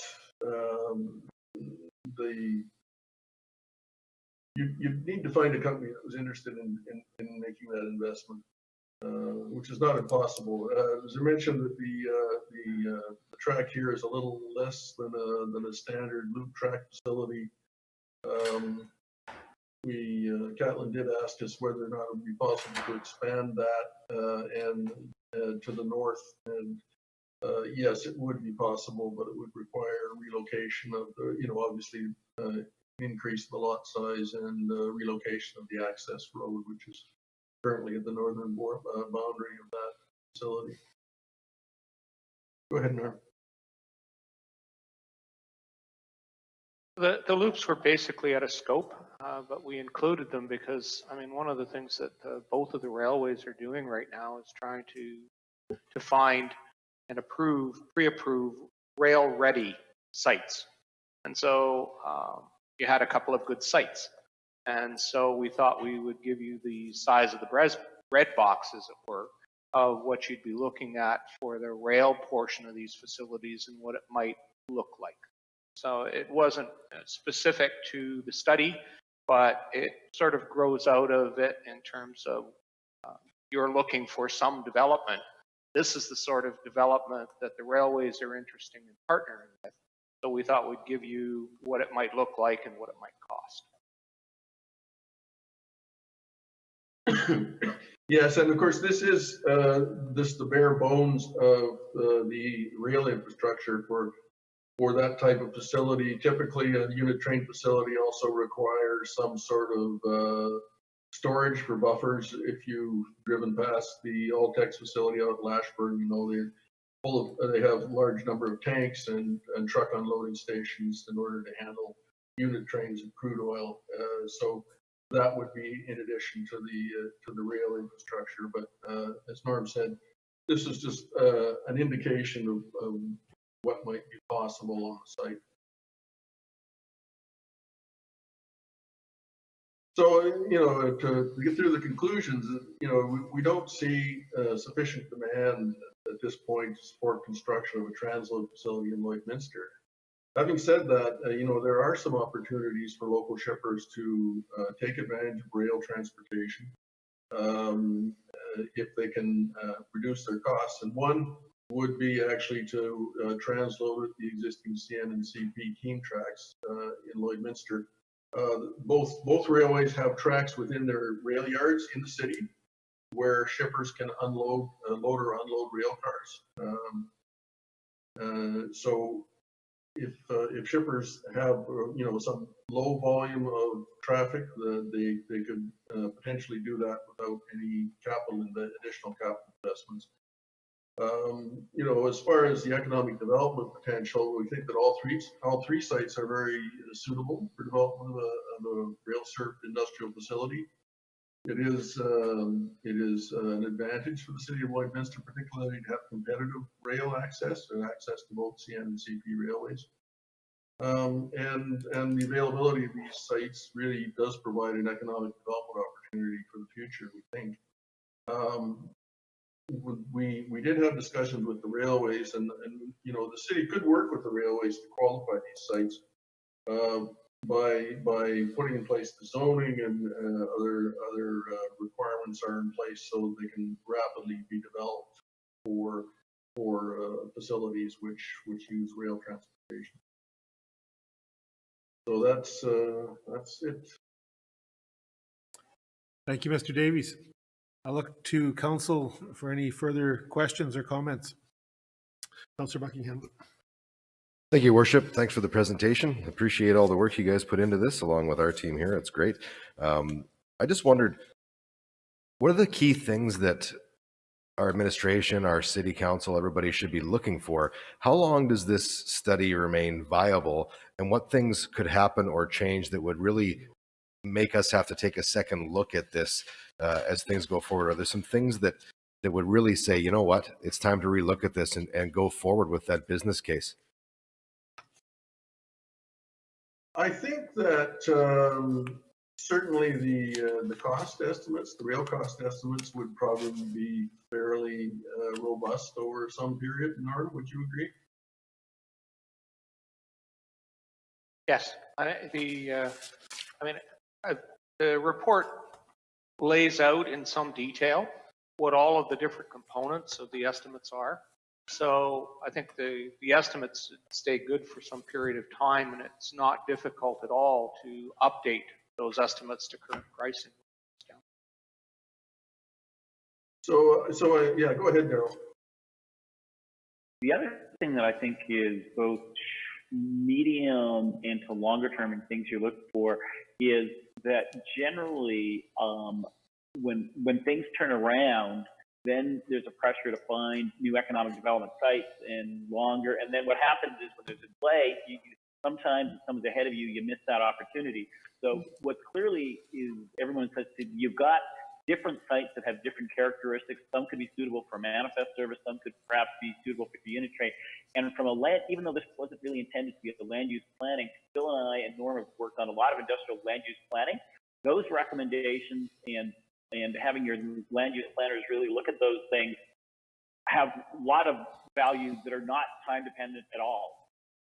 If you wanted to pursue, how do you plan for potential rail use within your community, certainly recognizing the trend toward unit trains and having sites and even sharing with other economic development partners, if when things begin to turn around and traffic volume grows, if you're waiting for that pure signal to happen and you haven't done any of the planning work in anticipation, it is really hard to play catch up. Yeah, and I think that speaks to exactly what I was after here. Say you were to land a large agricultural facility, a large manufacturing facility, a large distribution facility, things like that. Even though this study concluded that at this point it's not a feasible option to go forward, I think there's extreme value in this particular report for our economic development team to say, look, we've done this research, and as we're trying to find these economic development opportunities that may exist out there, I think there is good value in what you guys have produced here and what you're showing us today. So thank you for that. Norm, did you have a comment? Yeah, just in some detail, the east and the west site actually better serve the CP and the CN respectively in terms of their particular lines. Some part of what's really important as you get into it is looking at which railway best serves the customer. I think the second point would be that the railways themselves get people coming to them. And if you partner in some respects with the railway in terms of pre-zoning and preparing the possibility of industrial sites, they could partner with you in terms of people that are looking for that freight, but don't necessarily want to go through the 2-year development process and the land looking process. If there's a rail-ready site, you'd find the railways saying, and by the way, here's a couple of spots in Lloydminster that they looked at in terms of being rail capable. I think that's an advantage with working with them and sort of future-proofing some of what you have. Yeah, I believe we are uniquely placed, and I think that this, like I said, this study does have some value going forward here as we try and make those future plans.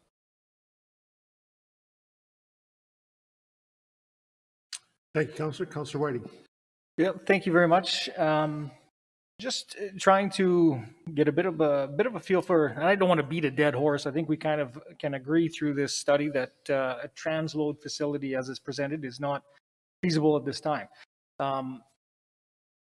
Is this transload facility kind of like a larger, is there the opportunities for smaller individual like mini transloads? And you mentioned that we do have CN does have the opportunity to do its own. You can unload and offload, load and offload off the CN track here in town. The one-offs. What am I trying to say here? The transload facility study looks like it's for a large transload facility. Does that take into consideration if it included a bunch of little transload opportunities inside that, or are they based off of like one tubular transload, one fertilizer transload, one large transload, or is there inside that a multiple use facility? Go ahead, Norm. This isn't one of these businesses that you build it and they will come. Okay, so we looked at the larger possible shippers as something that would be the good base and support for it. The smaller guys right now, if that business is there, could be served by CN and CP, and either of them, I think, would be more than happy find a way to add another 20 or 40 cars a year by working on facilities, track that's already built, places that are already road served. So, I mean, our model was more along the lines of, is there larger businesses? Is there a larger business model that would make the investment of a couple of $1 million in this worthwhile? And then the answer we found was really no. Yeah, and I think the other point is, I mean, the facilities, the manifest train facilities that we've looked at here are not specific to a single shipper or a single commodity. I mean, they're basic facility where you can move cargo on and off, you know, between rail cars and trucks. But you know, they could be handling cargo for multiple shippers with a small number of cars.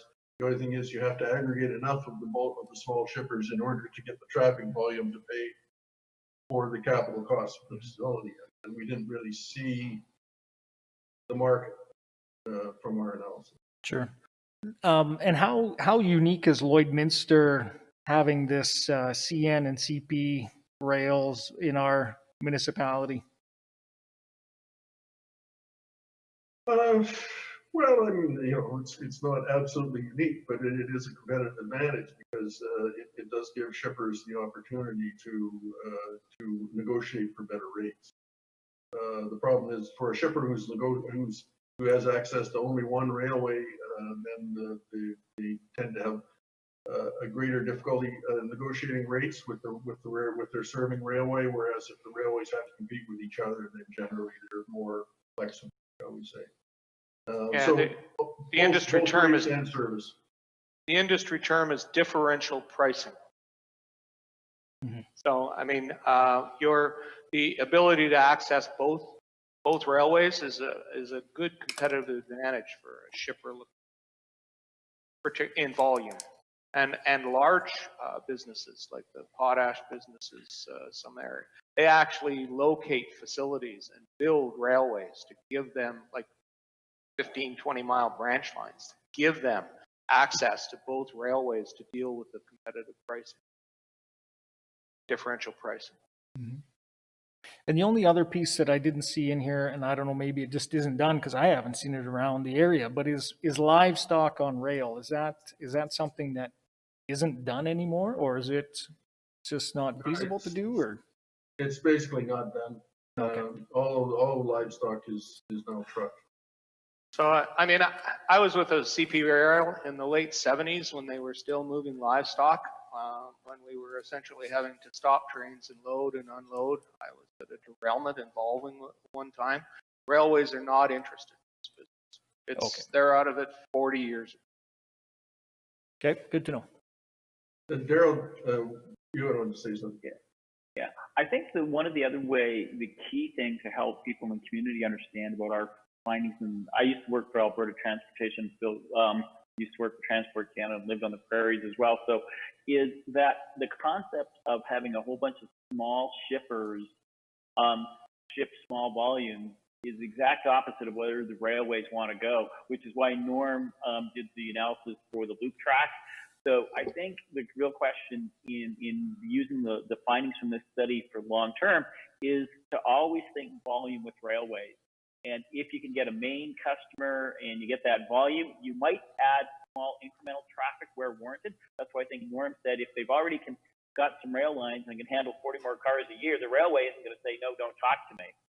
But the days of small shippers, individual car loads, isn't an economic development path for either the shipper or the railway.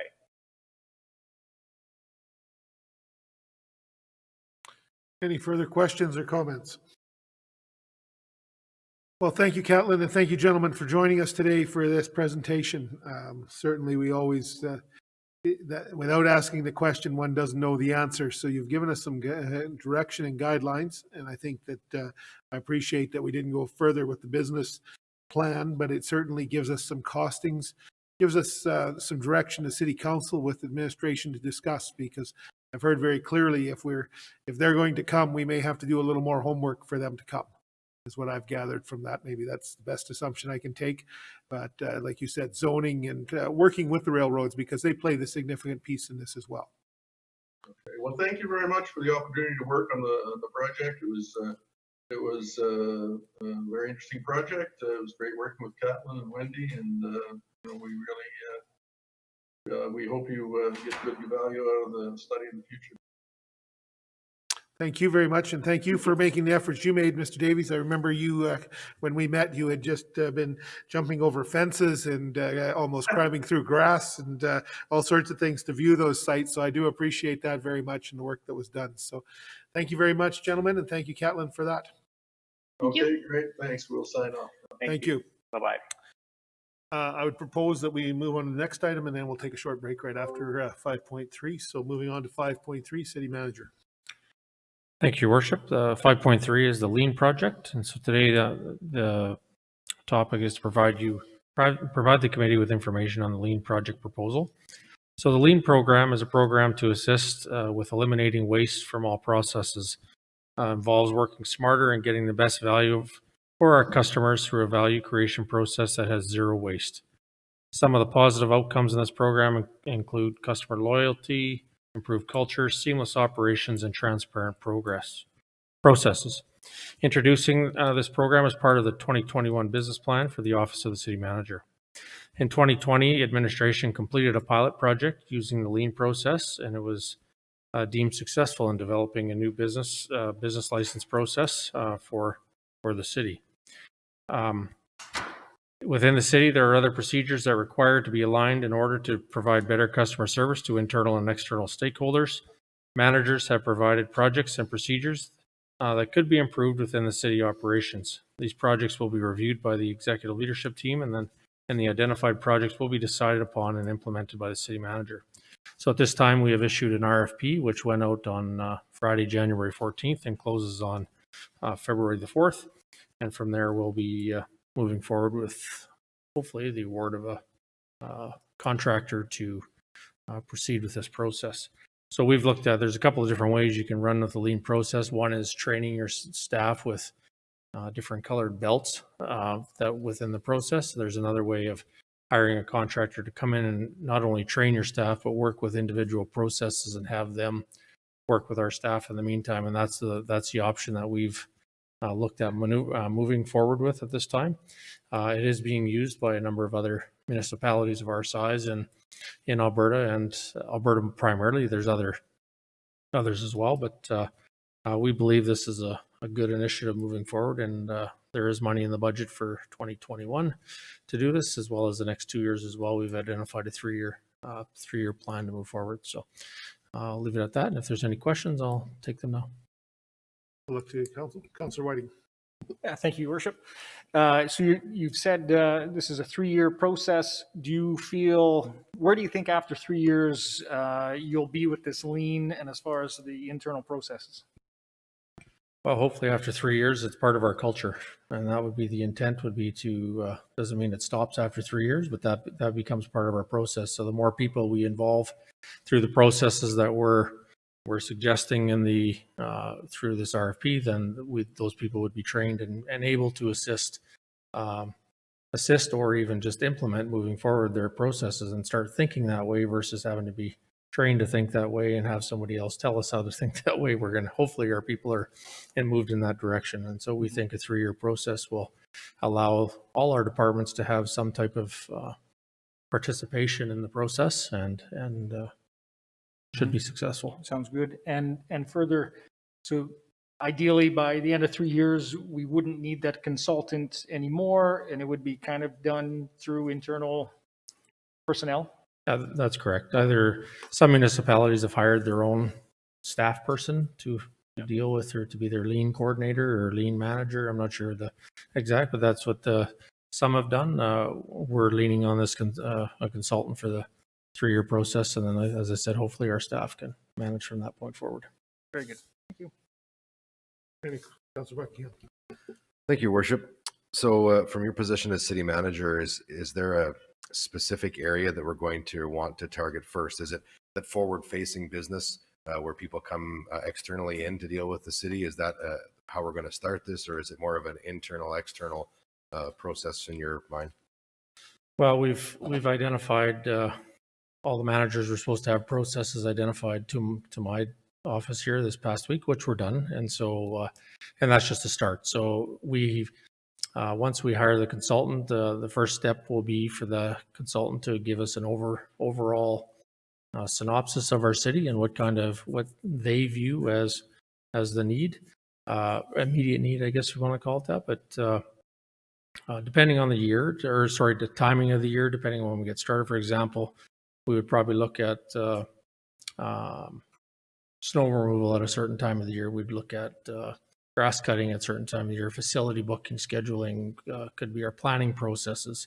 So we've identified some priorities that we think will be, and then we'll just prioritize with that consultant what time of the year and how long each process will take. So there might even be an opportunity to do more than one process at one time. Doesn't mean you might be able to do a larger scale one, like planning and development, and you might be able to do a smaller scale one that might have a handful of employees at the same time. So that's to be determined yet, and that'll be part of the process that once we hire a consultant and do a review of the city, that we determine the order and how those processes will be let out. Good, thank you. Any other, Councillor Marin? Just a comment, and I recall that you've already done a lean process within the finance department and business licensing very successfully, that the response from the users, which is our business operators, as well as internally, was very positive. So I've been involved in the lean process in some other work that I've done, and we've had significant cost savings and created that better culture. So I was very happy to hear you talk about the culture that will create within the organization, and it really allows people to bring forward ideas for streamlining and improving service. So thanks so much for that.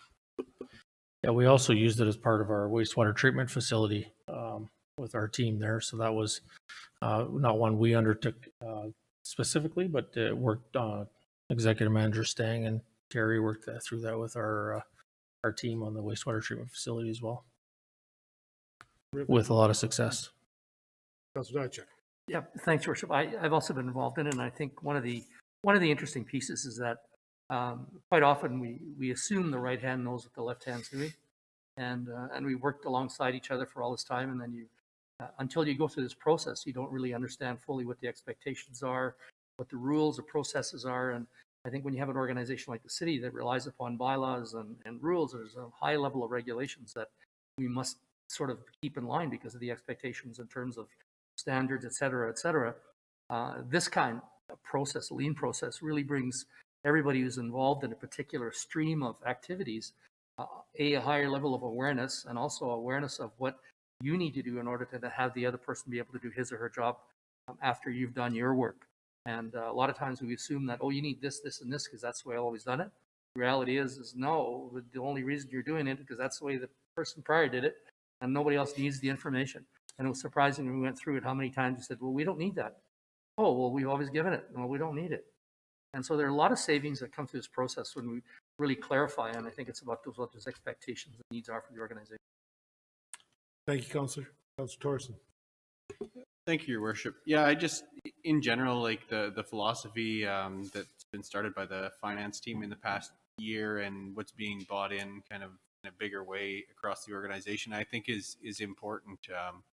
You know, in Alberta, they talk about the red tape reduction and things like that, which to me has somewhat of a negative connotation to begin with, more of a political statement. But we're saying this, implementing these lean programs is no, we are a level of government that wants to be more efficient and provide better service and try and cut costs where we can to improve or to deliver an improved product to those who use it.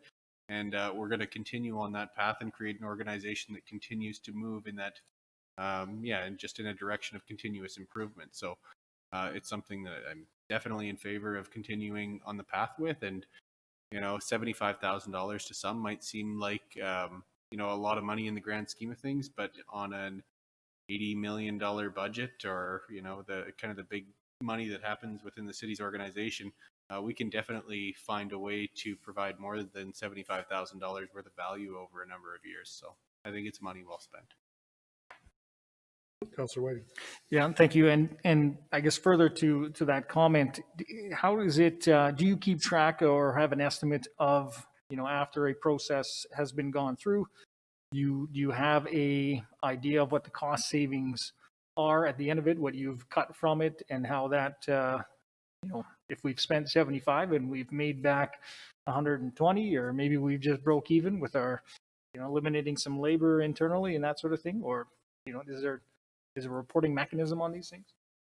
Yeah, there would be a reporting mechanism. It's not always money. It could be customer service. It could be a number of different things, just internal efficiencies that we, instead of, if we gain some efficiencies, we may be able to do additional programming or additional services that may enhance our city function. So there would be a mechanism at the end of each function, depending on the function.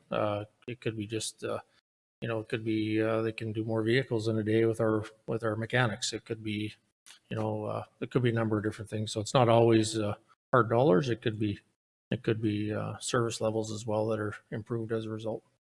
And it gets right down into the weeds, like you said, with the grass cutting. So it's right down into the little tidbits. Is that right? Yeah, with the business license process, I think we had 10 departments, eight or 10 departments involved. It got right down to communications, to economic development, to procurement, to the planning team, to obviously finance, how we build them. So there's a lot of different, I think Councillor Diachik said there's a lot of amalgamations of teams that are required, depending on the process. Some might be by themselves, some might be integrated with other departments. But Well, I'd like to wrap this up if I may. I certainly appreciate hearing the words training and working projects, because I think that a skill set is very useful, but it's even more useful when it's been put to a practical use. And when people have the opportunity to work through it with themselves, through their department, through their supervisors, and work on a project while they're learning a new process, I think it makes it, for me, it sticks a lot better. And I'm sure that there's others in the room that would find the same way, I would hope. So I'm excited to hear that we're going to see both training as well as accomplishing of taking on a project or projects moving forward over a number of years to ensure, and a philosophy change, because I think that's always we talk about being products of change, but in the same token, I know I'm not the easiest person to change my habits on a daily basis. So with the training and those tools, hopefully we will continue to see continuous improvement at the city, which we heard about in previous reports about people looking for more efficiencies at the city. And I think that that's another step in that direction. It isn't done overnight, but it is the turning of the ship and moving forward. And there's been a lot of that going on in the last 4 years. I hope in the next 4 years we can continue to move that needle forward and provide better customer service for our customers at the end of the day, because that's really what the city receives as services from the city each and every day, be it water, sewer, recreation, economic development. We've talked about it. That's what we receive or provide, and that's what our team does a great job of doing, and we get better at it. So thank you, City Manager. With that, I would entertain a motion for recess. So moved. Councillor Diachik, seconded by Councillor Whiting. All in favor? Opposed? Carried. Until 1:45.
It's document Q4 update.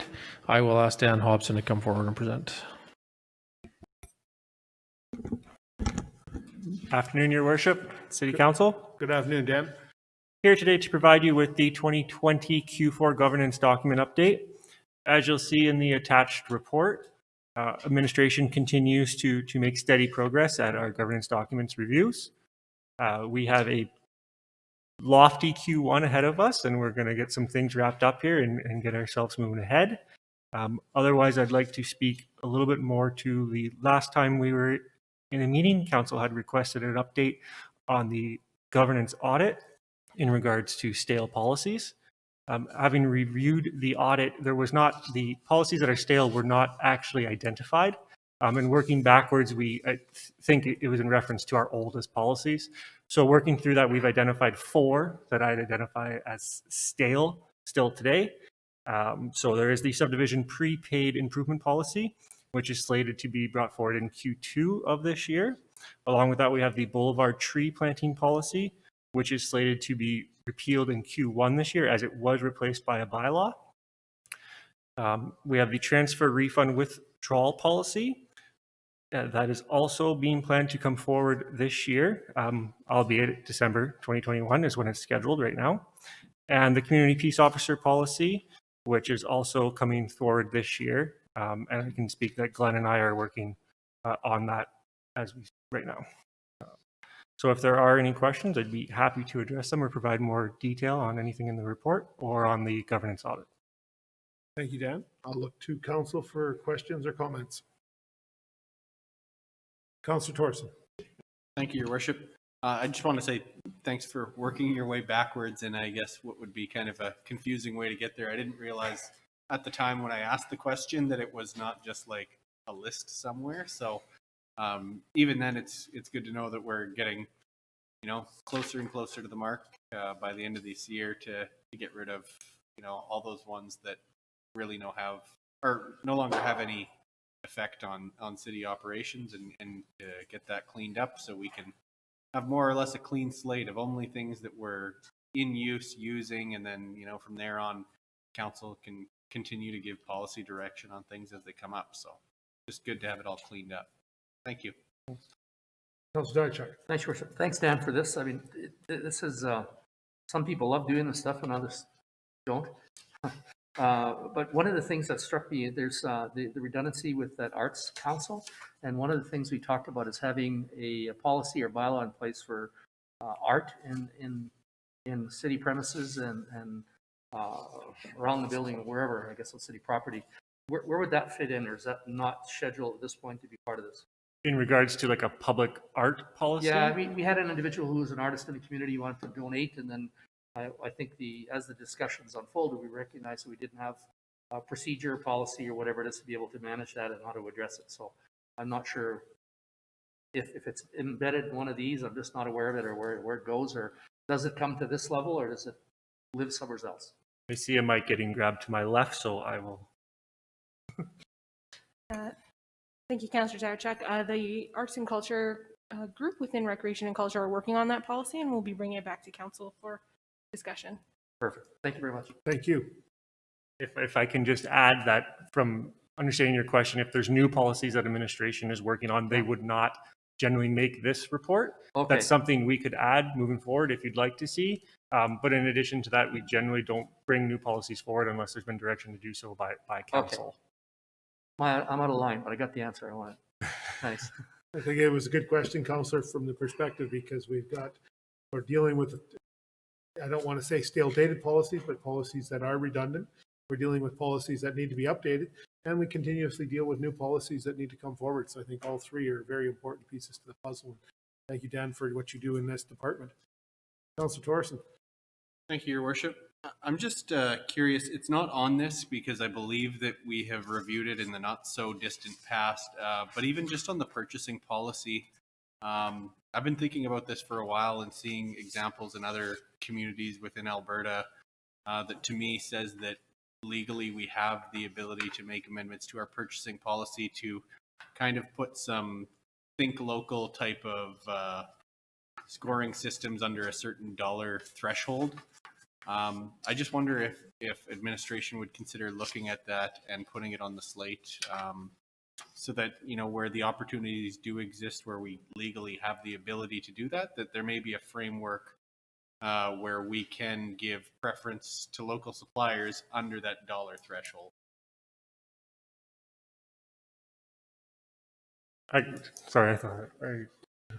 Yeah, we've, city's already had discussions with our staff on that, but in terms of putting it into a policy, we can have, we can look at that and see where, what that falls. That'd be under the 75,000 on goods and supplies and under 200,000, I guess, on construction work. But I guess that's something we would have to review and put in front of council for a decision.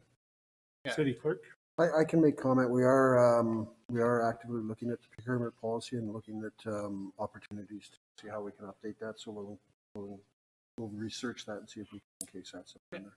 I just think that it's important as far as the messaging of the Think Lloyd First, and actually, you know, doing what we can to support local where we can, because within the law, I believe there is a little bit of leeway, but, you know, on the larger things, I understand where we would not have the ability to do that.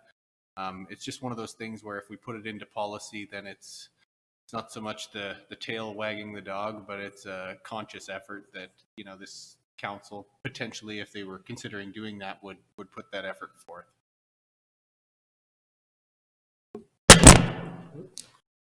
Any further comments from administration? I think you've given us your take, so it's being looked at. Appreciate it. Councilor Diachuk. Yeah, just I think it's important to consider that policy. I guess the only thing I would ask is that we also perhaps share and inquire a bit with some of our local businesses that are in our community to get their input. I know that many of our businesses do apply for contracts that are outside of the city. Some of them are single proprietor where they're an electrician. They're not getting a $500,000 contract. So if cities and towns are going to follow this pathway, we might in fact be actually hurting our own businesses if they see that we go down that path and every city and community wants to do that. So I would tread with caution, because as I said, there are a lot of single proprietor kind of businesses that are in trades that, you know, while they might be able to qualify or apply for work here internally in the city, they do make a lot of money traveling outside of the city as well to other communities. So, I mean, I don't know what other cities are doing. I just kind of, I want to tread cautiously in that area so that our precedent does in some way actually hurt some of our own businesses in some way. If I could, I'll just add, after speaking with our procurement officer, she just wanted to clarify that if it is under the threshold of the New West agreement, we are encouraging purchasing local. It's when we're over that agreement that the New West and legislation comes into play, where it's more restricted and it has to be public. Thank you. City Clerk? And I'd just also like to point out to council, we're holding a procurement virtual seminar in the spring to help local businesses learn more about the city's procurement practices and our limitations in procurement and our opportunities there as well. Thank you, City Clerk. Any other comments? Thank you, Dan. Thank you. Keep up the great work, but don't go too far, because I believe, oh no, I think you're done. Thank you. Moving on to 5.5, I'll look to the city manager. Thank you, Worship. For 5.5 procurement activity Q4 2020 update, I'll ask Mika to come forward and present.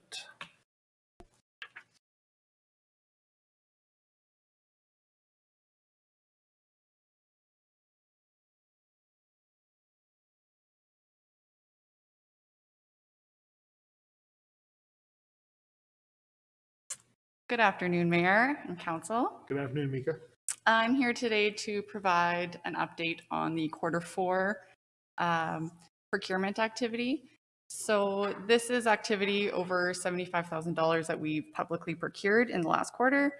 And options are that the committee accept this report as information, or that the committee request more information and that the item be brought forward to a future Governance and Priorities Committee meeting. This item is in line with the strategic area, open and responsive government, to disclose administration and council approved projects for transparency. And this is in line or in compliance with the procurement and purchasing policy by ensuring transparency. So if we scroll down to the report, again, I'm not going to read them line by line, although there were not a huge amount of them, but if council has any questions, I open the floor to you.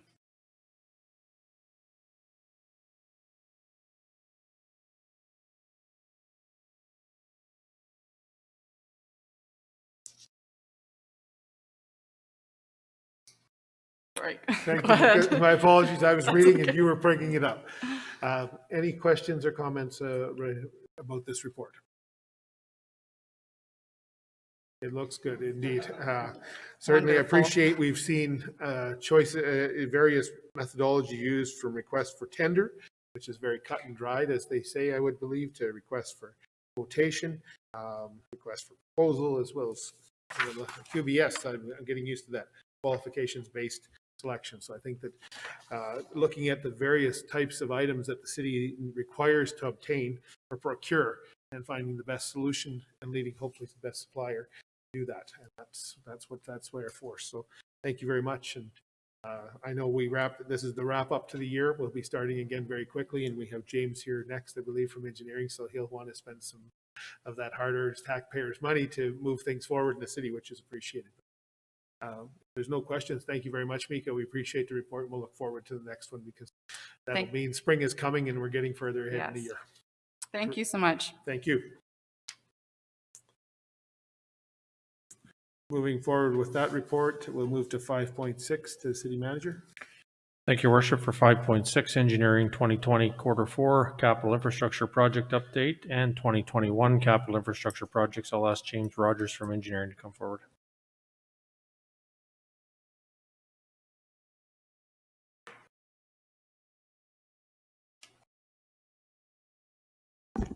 Good afternoon, Mayor and Council. Can you hear me okay? Good afternoon, James. I wanted to warm it up for you since you got here. I could see you were getting excited. So open the wallets. Absolutely. Good afternoon, Mayor and Council.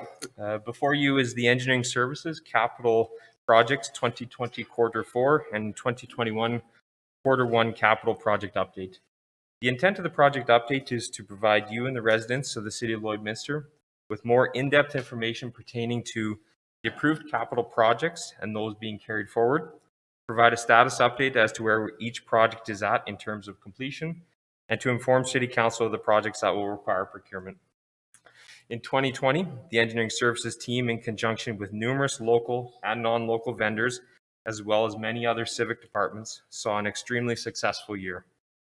The sheer number of projects and the wide range of capital work completed speaks to the dedication of the Engineering Services team and the supporting cast.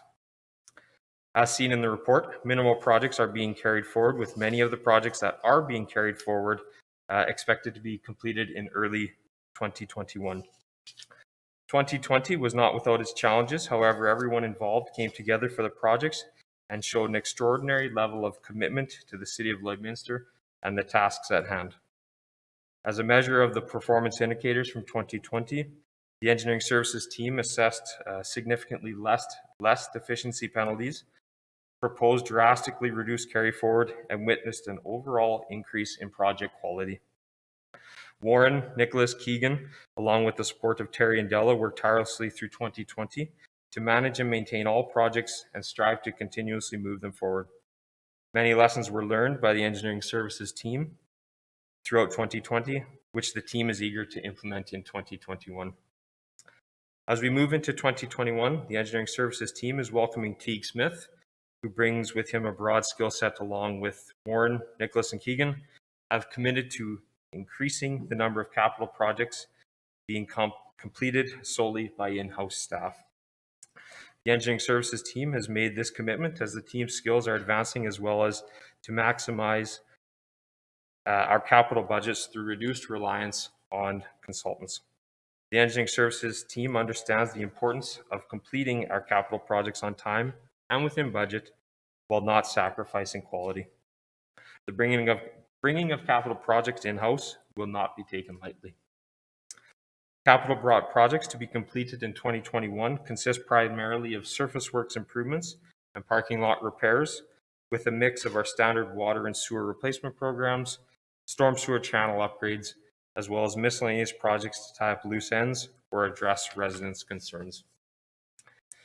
As such, in 2021, the recipe calls for a bundle of detours and lane restrictions, a dash of road closures, and a pinch of construction delay, all simmered for 4 months, weather depending. A number of the capital projects to be completed in 2021 will affect the public through road restrictions. However, the projects have been selected as they maximize resident benefit. Accompanying the typical engineering services capital projects within the update report are a number of other department capital projects. This is due to the expanding scope of services within the team and the drive to assist other departments with project management. Through the implementation of the engineering services team's project management skills, coupled with the specific department's subject matter experts, it is the goal to maximize the number of capital projects completed and to improve quality and project consistency across the city of Lloydminster. Many of the projects in 2021 have already been supported by grant funding, including both 44th Street rehabilitation projects, with a number of other capital projects also seeking grant funding opportunities. The ability to secure grant funding has allowed the City of Lloydminster to expedite a number of projects while reducing the burden on capital budget. As we draw closer to the 2021 construction season, I would like to take this time to remind residents and motorists to slow down when in a construction zone, obey all signage, and if possible, seek alternative routes to keep our staff and the staff of our contractors safe. Construction work is an unpleasant reality in many cases. However, the benefits of completing the work should outweigh these inconveniences. Please slow down and avoid construction to keep everyone safe. For our business community, business access signage and appropriate detour routes will be provided to ensure your patrons can still access your sites during the construction season. We ask for your cooperation in this aspect as the entire project team, including vendors, work tirelessly to maintain access while keeping our projects moving forward. There will be inconvenience, however, we will strive to minimize this where possible. 2021 is shaping up to be a very full year, but through dedication and hard work, we are anticipating it to be a very successful year for the City of Lloydminster. With that, I will turn it back over to Mayor and City Council for any questions or comments you may have regarding our carry forward and our 2021 projects. Thank you. Thank you, James. Very detailed front end to start with. Thank you very much. Questions or comments? Councilor Diachuk. Two things.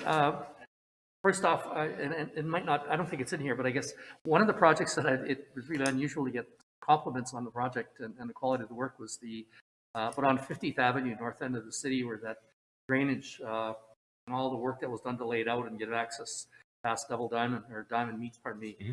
I had multiple people say, oh my God, that project was done incredibly well and looked great. So I just want to pass on again, thanks to you. And I know ultimately it's, you maintain the quality control of the project and work that gets done there. So it is one of the few that I've heard several people come back and talk about it. The other question is that I see this work that's going to be done at 50th Avenue, but it might be north of the downtown area as I'm looking at it. But I guess when you look at our downtown area restructuring plan, where are those two pieces going to align? Because I think there's a project in there on 60th. I can't remember what the street is.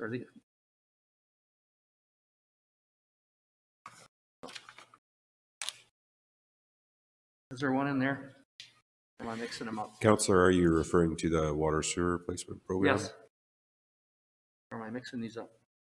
So we do have a water sewer replacement program that will be on 50th Street, yes, between 52nd Avenue and 54th Avenue. That will be a continuation of the program we completed in 2020, mm-hmm. Where we are continuing 2 blocks to the west of our last project we did. Okay. I guess I was just thinking of, talked about expanding perhaps the sidewalks, whatever is part of the downtown area restructuring plan and whatnot, and I'm good. One of the pieces I see, James, that will be coming forward, and I'm sure supported by engineering, but is actually road work, other than the actual 44th Street, and 44th Street work is following, shows here, but there will be additional capital road work, I believe, in the city. Yes. But that hasn't been overlaid yet because that's still being designed, correct? Absolutely. We are in the process of determining where our 2021 street improvement program construction limits will be. Of course, we have a very good idea based on pavement quality last year, resident concerns from last year. But as we do know, frost is still coming out of the ground. So that program may change depending on what areas deteriorate faster coming through this spring. So we do have a good area. The maps will be coming out and are being prepared, but there is a level of uncertainty as we come through the spring. So yes, there is a street improvement program still to be overlaid on this plan. Terrific. Yeah, that's project 2113607. Identified at 1.7 million to be invested in Thank street you. improvement throughout the city. Councillor Whiting. Yeah, thank you, Your Worship. Looks good, lots going on. Excited for all of this. The one that's going to cause probably the most disruption is the 62nd and 44th Street intersection concrete, Yes. As well as there's two projects there, of course, 62nd to 75th road surface improvement. Are those being done kind of simultaneously, or are they going to be separated, or what should residents expect around summer for construction at that point? Great question. Thank you for that. To maximize our budgets as well as maximize our coordination and timelines, we are going to run those two programs concurrently. We have awarded the design and construction management or project management, I should say, to the same vendor. So we do have consistencies in tender package and project management. We are going to tender that as one program, but we are going to manage it as two separate from a financial aspect so that we do not interfere with our grant funding applications and splitting costs up. So we are looking for one contractor to do all the work, right, which has been approved by the grant coordinators. So we are going to do them at the same time, which should reduce confusion and should reduce our construction timelines. Okay, good to know. And I assume with communications and all that, there will be, how far in advance do you let our residents know what to expect when this summer hits and where their detours are going to be? How long is that project going to cause a disruption in that area? So communication with affected property owners has already begun. Letters were mailed out to every property owner between 59th Avenue and 75th Avenue, indicating that we are coming. Please reach out to us if you have any questions, comments, or concerns that we can get into our design packages and our traffic detour routes. So public consultation has already begun. With respect to traffic detours, traffic signage, we have put that onto our design consultant to prepare. And as soon as that is available, we will be making it available to specifically those affected, business owners and property owners, as well as the general public, because it is going to be a fairly significant impact to traffic.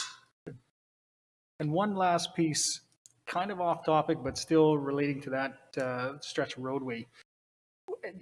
Any thoughts on, is it just me, or do I feel like that asphalt deteriorated a little bit premature than what could be expected in that area, or is that just, is this my theory? That's a very difficult question to answer. Do I believe it has deteriorated faster than it maybe should have? Potentially. But there's a lot of factors at stake here. We have a lot of highway traffic, a lot of heavy traffic, stop-go traffic, lots of salts. But over the last number of years, we have seen an increase in freeze-thaw cycles. Today, we would have had a thaw cycle on many of our pavements, where in past years we would freeze and then we don't come out of the freezer till May or June sometimes, it feels like. So there's a lot of factors playing into deterioration of the pavement quality. So we're hoping by doing this, we get that quality back up to where it should be for, the next 15 to 20 years. Good. Councillor Buckingham. Thank you, Worship. And following along on that one, I think worth noting that there's a lot of underground work that needed to be done there as well that's being incorporated into this 62nd to 75th Ave. So it's not just the asphalt, it's curb, it's gutter, it's all the things that are underneath of it as well. So it's not just that top layer that needs to be done, which is why it's probably going to be a very long time in getting all this stuff done. There's a lot of work to be done there, as opposed to just laying the asphalt. So the one question I had on the whole list, and thanks for it, was really, really well done and detailed. The refurbishment of the lawn bowling greens in Bud Miller that's on this capital list. There was a lot of discussion around this, and I see it's got things listed like, painting the area with basketball courts and so on and so forth to expand the specific uses in that area. I know that pickleball and things like that were discussed there. Is that still in the acceptable usage in that area as we expand those things, or is that a totally different area? So that's a project that Engineering Services has taken on from Parks and Green Spaces, in particular to this one. So I'll turn it over to Don for his response. Yeah, thank you, Councillor. The intent is to look at a design, but conceptually we're thinking about pickleball, basketball courts within that area. So excavation of the existing lawn bowling, build a structure, pave it, surface it, and then turn it into pickleball, basketball courts with fencing to delineate the areas. Yeah, I just wanted to bring it up because I know there's specific user groups in the community that bring concerns and things forward to us that they'd like to see more of or less of, and that's one of those things where they were saying, this is it's a growing thing in our community, and what's the city going to do to help accommodate that? So I think it's being covered in this specific project. It just doesn't say that in the report. If someone's combing over, it doesn't specifically say that type of thing. I just wanted to bring it up for that reason. We've submitted a grant application with a local nonprofit charity organization for that project as well. So we're hoping to get some grant funding to support that cost. Good, thank you. Councillor Thorson. Thank you, Your Worship. I was just curious, and I'm not sure if it's a finance question or an engineering question, but with the engineering team doing more of their own internal projects this year, will the funds, as far as the expense for wages for the project managers, does that get directed to capital or stay in the operating side in terms of how we create these budgets and choose how much they're going to be, or does it just stay on the operating side? So I just got a comment from the CFO that they do stay under the operating side.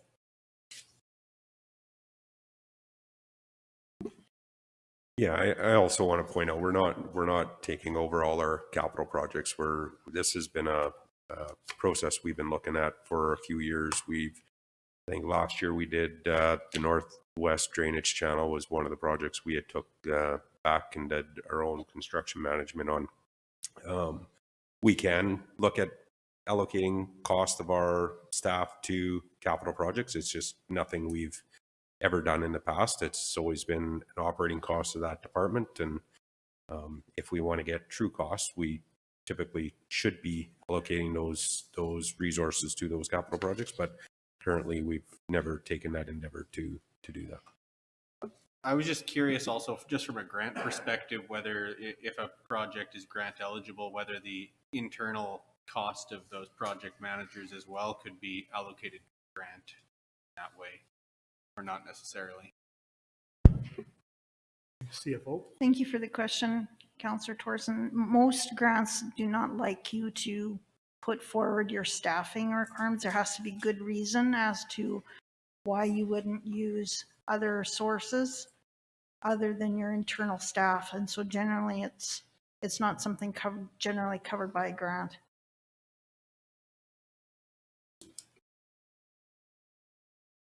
Oh, good. Any other questions or comments?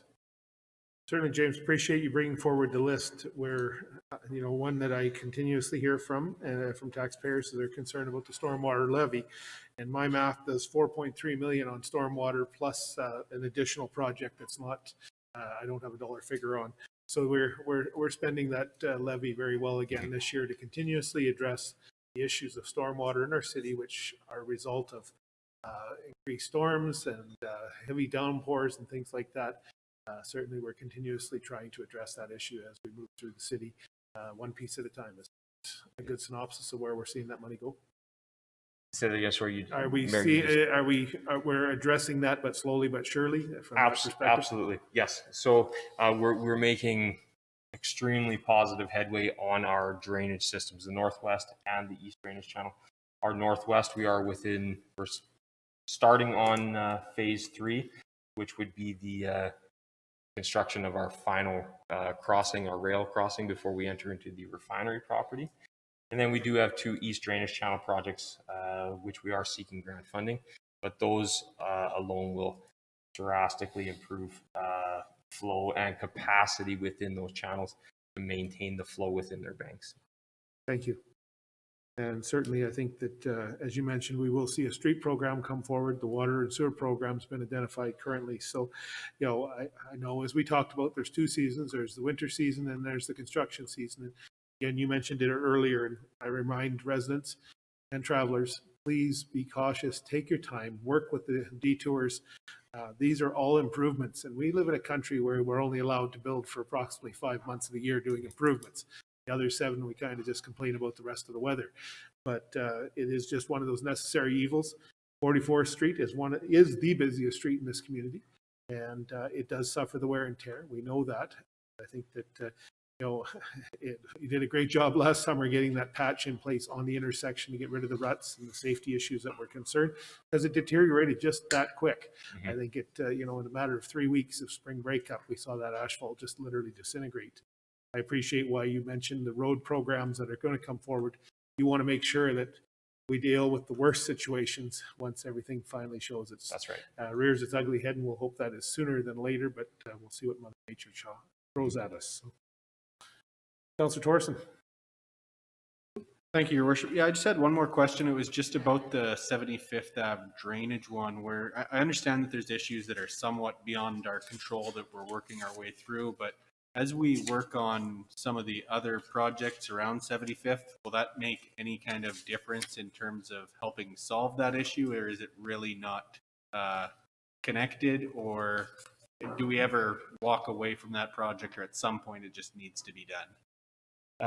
Great question. So 75th Avenue is an unfortunate one where we do have a utility provider within the right-of-way that we need to work within. We need to work on both sides of it as well as on top of it to complete our grading design. So we are in the process of working with that utility owner to come up with an agreeable working solution. Of course, we can do anything and meet their requirements, but it's going to come at a cost. And so we are not ready at this time to do that. So we are still fighting for our side, as it were.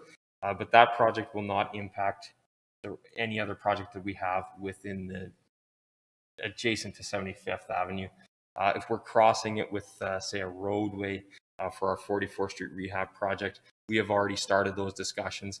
And that's a different process because it already is a roadway crossing and we're just doing maintenance or rehab style work. Where the 75th Avenue drainage project is a complete rebuild or redesign of that area. Yeah, we are looking at all our avenues on that project as well. As James said, we did the cost that we had allocated within our estimate was for us to go in there and do typical construction. Due to the right-of-ways, the pipeline right-of-ways in there, it's a lot more complex.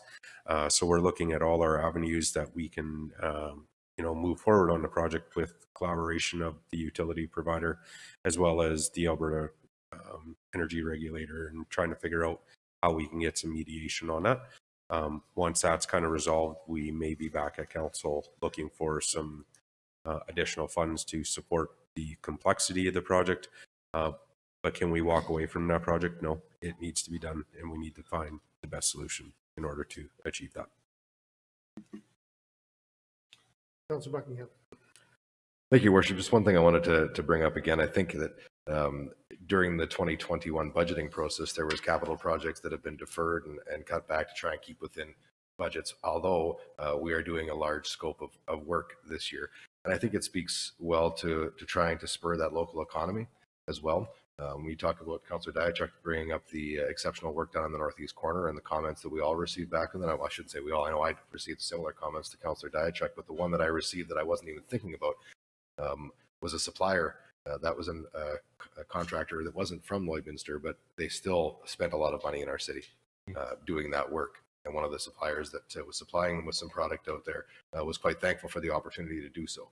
And I think a lot of these projects can be similar to that. We just don't talk about the economic spin-off that comes with doing all this work from the city's perspective as well. So I think this is a good step forward in 2021 and keeping as many people working and spurring that local economy as possible. There's just so many offshoots that people don't think about. I'm guilty of it too. But when that one comment came back to me, I thought, There's a lot of things we do in this city that are local contractor awarded, non-local contractor awarded, but there's always some local economic spin-off to it, and I think that's a great thing. Any further questions or comments for James?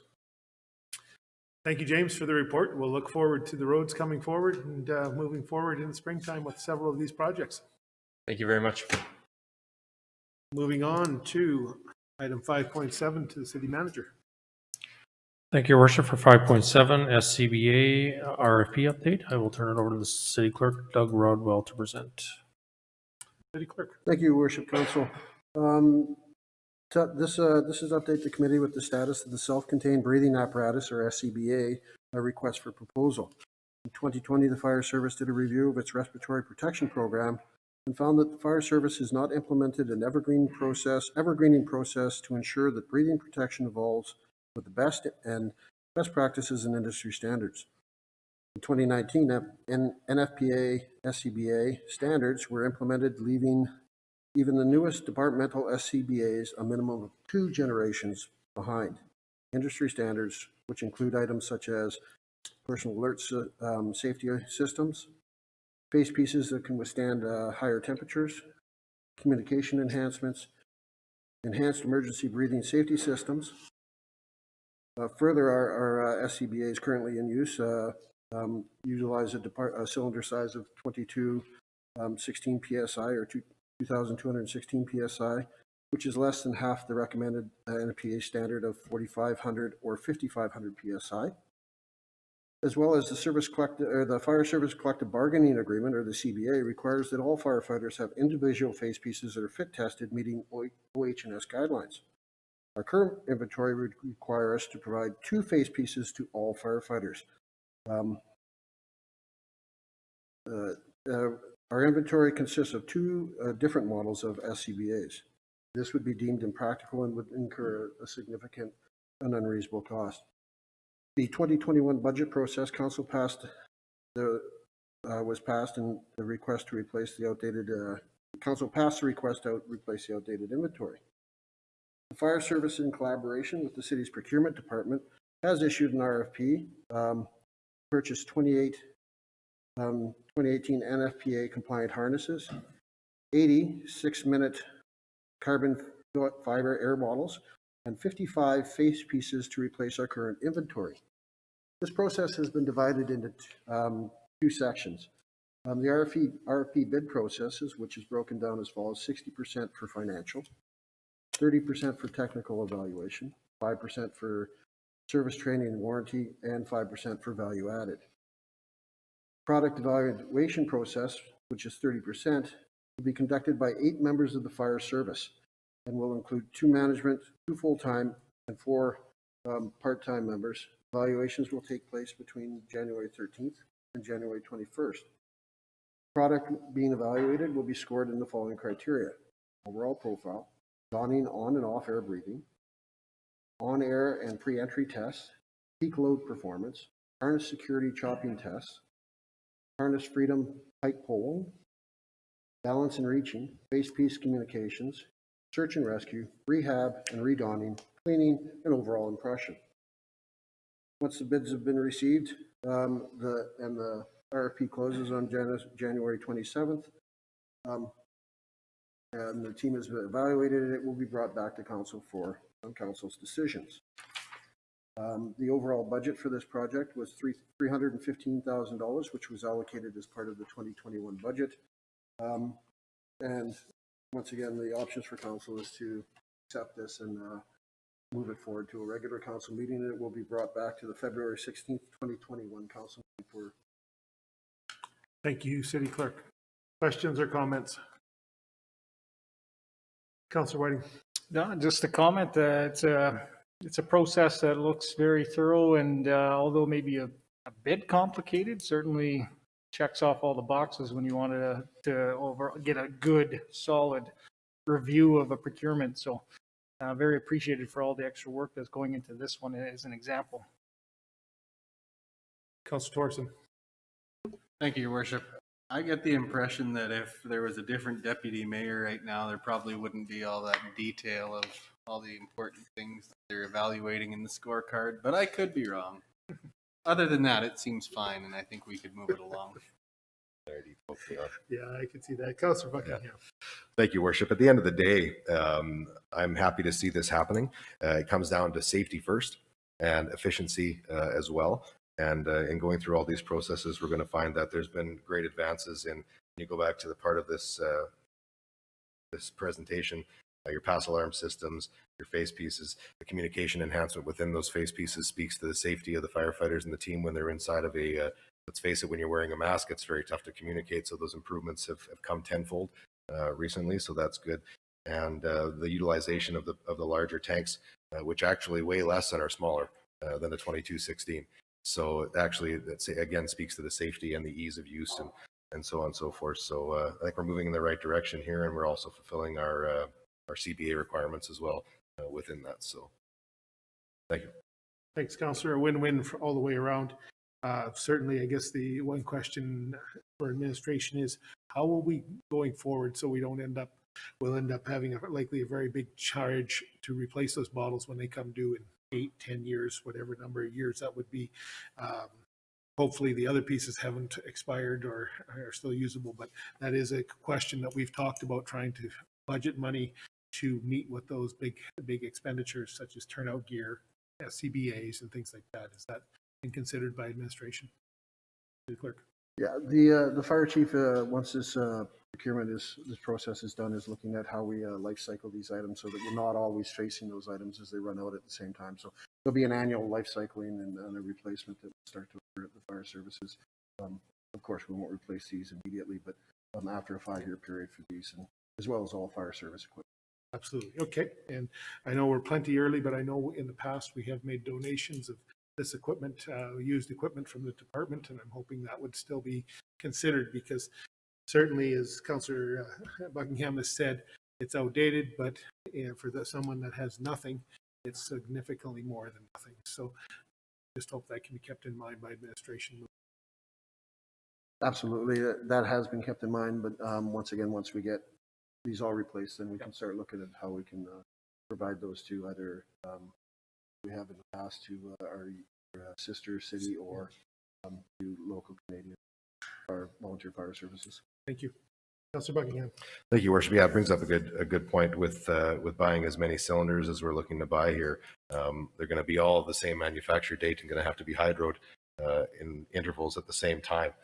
So I'm sure that the fire services team will be looking at that as they go forward, because they'll all have a life cycle of hydroing those bottles. They have to be tested every so often to make sure they're good. When you make a bulk purchase like this, unfortunately, most of the time, all of those are going to come due for hydro within the same year. So you'll have to separate when you send them. So you're not sending them all at once, but it will be, I think, fairly unavoidable that all those will have to be hydroed in the same year, so many years down the road. Thank you. Councillor Whiting. Thank you, Worship. Is there vendors in Lloydminster that can bid on this or provide a quote for this? So I'd ask the assistant fire chief to come up, but I understand that there's 3 manufacturers in Canada, and I don't think there's any local vendors that offer this, but if the assistant fire chief can probably speak more to that type of who the suppliers And my only are. comment was, if there is or was, that if they're not knowledgeable on maybe a tender process, because this doesn't come up so often, that we would reach out perhaps. Is that allowed? Or Assistant Chief. Great question. There is local vendors that can provide servicing. There's no local vendors that can provide the product. So as City Clerk mentioned, there's only 3 types of products that we're looking at, 3 of the main ones that meet the NFPA requirements. And there is some local vendors we've reached out that do the servicing if required. So, okay, good to know. Great. Thank you very much. Any other questions for the City Clerk or the Assistant Chief?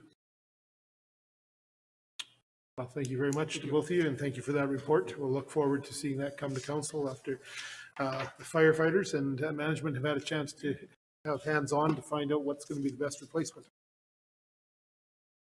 Moving on to 5.8, City Manager. Thank you, Worship. For 5.8, COVID-19 IMT update, I'll ask Jordan Newton to come forward and present.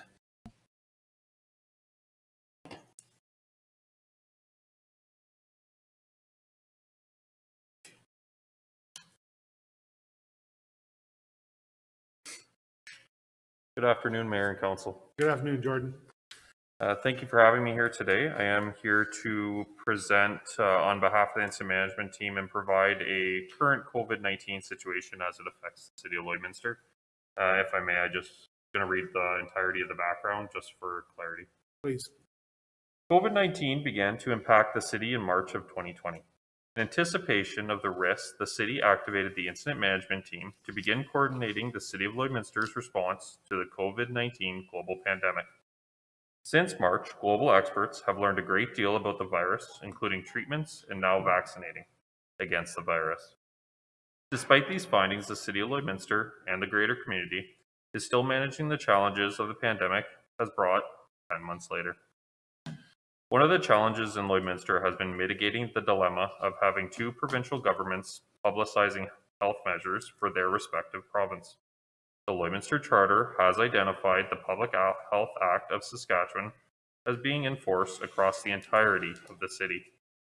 Thus, the whole community of Lloydminster is legislatively required to follow the public health measures the province of Saskatchewan implements. The city has been further supporting Saskatchewan's direction by declaring the state of local emergency in the city.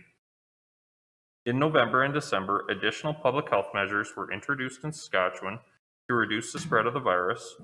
These measures were introduced through various public health orders that applied to the city as a whole and included mandatory indoor masking, suspension of group sports, capacity reduction in retail, suspension of casino businesses, suspension of in-home gatherings, and additional restrictions for restaurants. City administration ensured these public health orders were communicated to both residents of the community and our local businesses. These public health orders were expected to be lifted on January 15th, with Saskatchewan and Lloydminster returning to follow the previous guidelines included in the Reopen Saskatchewan plan.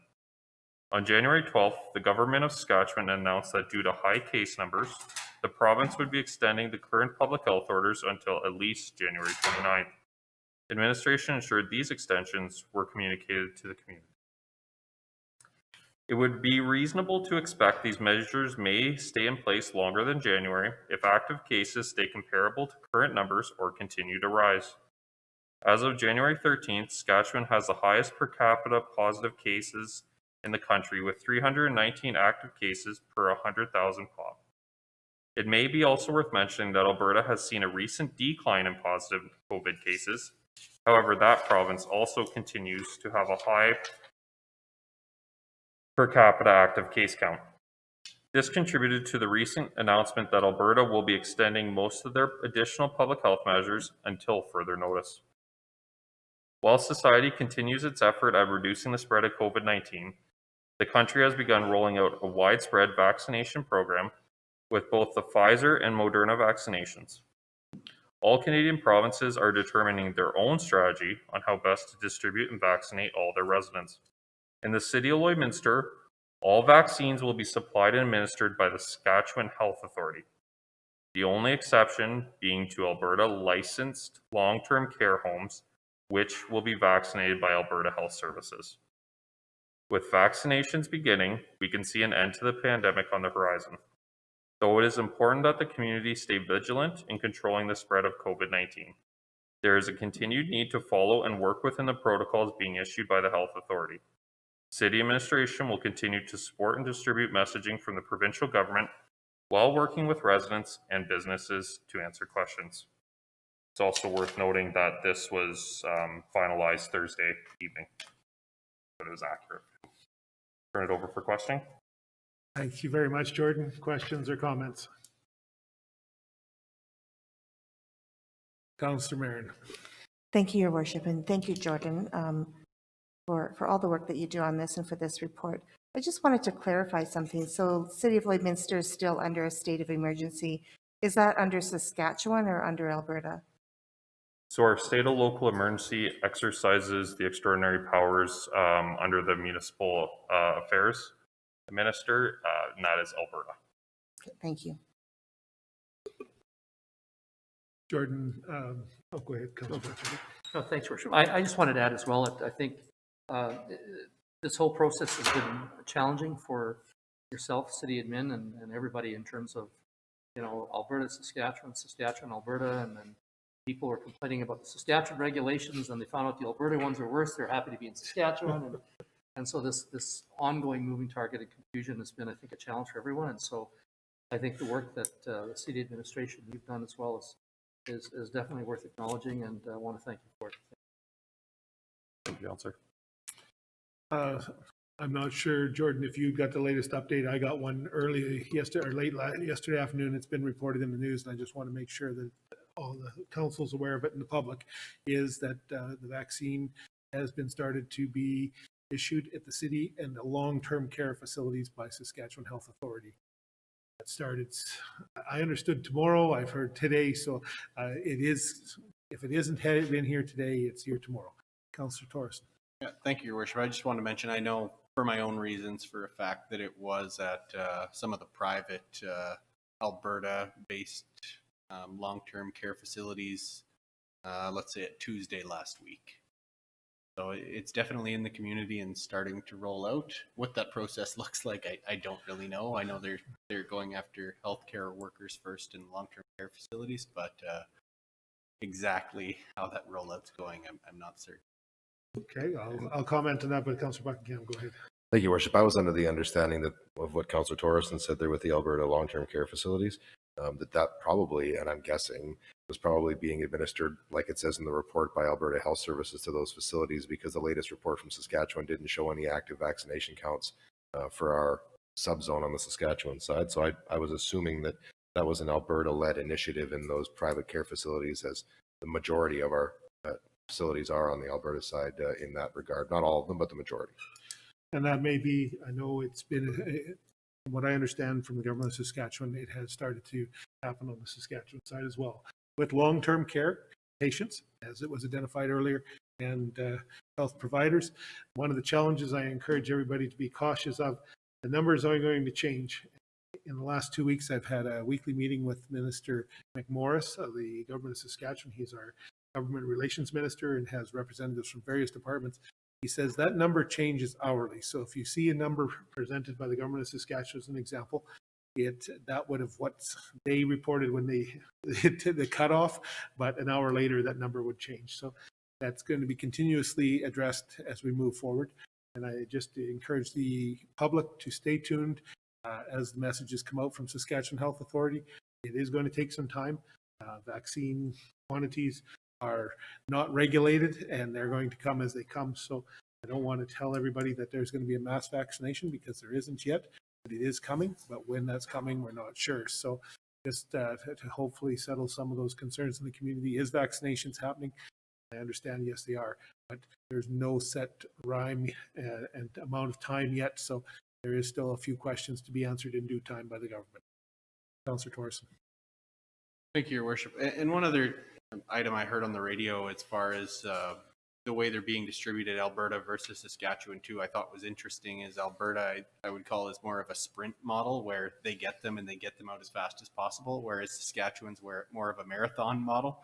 So they get 30,000 and they divide that number by the number of days in the month, and they intend to do 1,000 per day.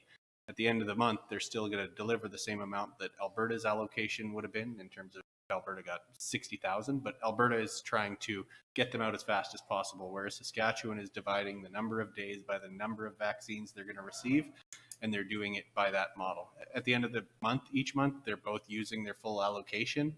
It's just a different way of doing it from a staffing perspective and everything. So you can expect, at least for what they're doing right now, the Saskatchewan one moves a little bit slower, but gets to the same place by the end of each period. Anything to add? Certainly, Jordan. If I may, it's vaccinations is going to be a communications challenge in our community, as we've seen throughout, and we are in contact with our local vaccination steering committee for SHA. So I work with those directors, and we'll be ensuring that we can get a good communication strategy out to our community. Because what we do look at is, we do have some challenges, especially when we look at the northwest of Northwest or Northwest 2. Our reporting structure in Saskatchewan is a large geographical area where we are going to see some vaccinations this week from SHA to their healthcare professionals, the ICU, the ER, in the COVID unit, and then later on we'll see further vaccinations to we only have one long-term care in Saskatchewan license. Thank you. Any other questions or comments? Just in our budget, did we approve a crystal ball? Because that would have helped so much in all of this, just to, if we only knew the future. Yeah. City manager. Yeah, I think one of to Councillor Torsen's comment, I think one of the things we heard last week on our call when I was there with the mayor as well is Saskatchewan distributed theirs to northern Saskatchewan, whereas Alberta went through the cities. So, you know, the number going through a city is a lot easier to administer versus transporting them to the far north, in which Saskatchewan did, which was a priority area. Not to mention Saskatoon and Regina, but they did ship quite a few up there, which was one of the reasons why it I think the numbers were a little bit different early on as well. At least that's the explanation we were given as well. I would agree with you. I think that's a very good synopsis that the government of Saskatchewan has tried to address the hotspots. And which is interesting is if anybody's followed the numbers in Alberta, Calgary and Edmonton led the hotspots, whereas in Saskatchewan, certainly Saskatoon and Regina had their numbers, but it certainly ventured from smaller locales, certainly in northern Saskatchewan across the entire province of North. And they've tried to address that as best as possible to get as many vaccinations completed as soon as possible to as many people. Any other comments? I just want to let council know that we are keeping aware, or, you know, through the incident management team, through our recreation facilities, as these directions come out, that we are reviewing our facilities, you know, whether it's the ice, whether it's a pool, whether it's the different staffing levels. So we are being proactive in that approach. And so just so council's aware, I'm sure there's questions out there that you're receiving on it. So just to let you know that we have done research and in terms of our usages, the amount of people that are attending our swimming pool and our rinks and stuff like that. So that stuff is underway. Thank you, City Manager. Councillor Buckingham. Thank you, Worship. Thanks, City Manager, for that. I guess that now that you've brought it up, it begs the question. You're starting to see our smaller rural neighbors, both in Alberta and Saskatchewan, pull the pin on ice facilities, shutting down plants, and they just can't keep it up. Is there any update on if, you know, Saskatchewan minor hockey, which we don't follow, of course, here has already said end of March is the best case scenario for them to get any return to play. Has there been any thought on our facilities? Well, we've had that discussion for sure internally, but I think Tracy and I talked this morning, probably over the next couple of weeks, we're going to evaluate to see, obviously Saskatchewan has talked about that. Again, our cross-border challenges cause some of those concerns, but what we have done is Jordan's reached out to look at some of those, to be proactive in those discussions with Saskatchewan and see what it looks like for Lloydminster as well to see. So anyways, those discussions are underway. We're probably going to be looking at the next couple of weeks in terms of what that looks like, what some of the decisions are, and then we'll make some calls from that point forward. Thank you. Any other questions? Thank you, Jordan, for the update. Keep up the great work, and we'll look forward to circling this again, I'm sure, in the near future. Thank you for having me. Thank you. Moving on to item number 6, we're making headway, folks.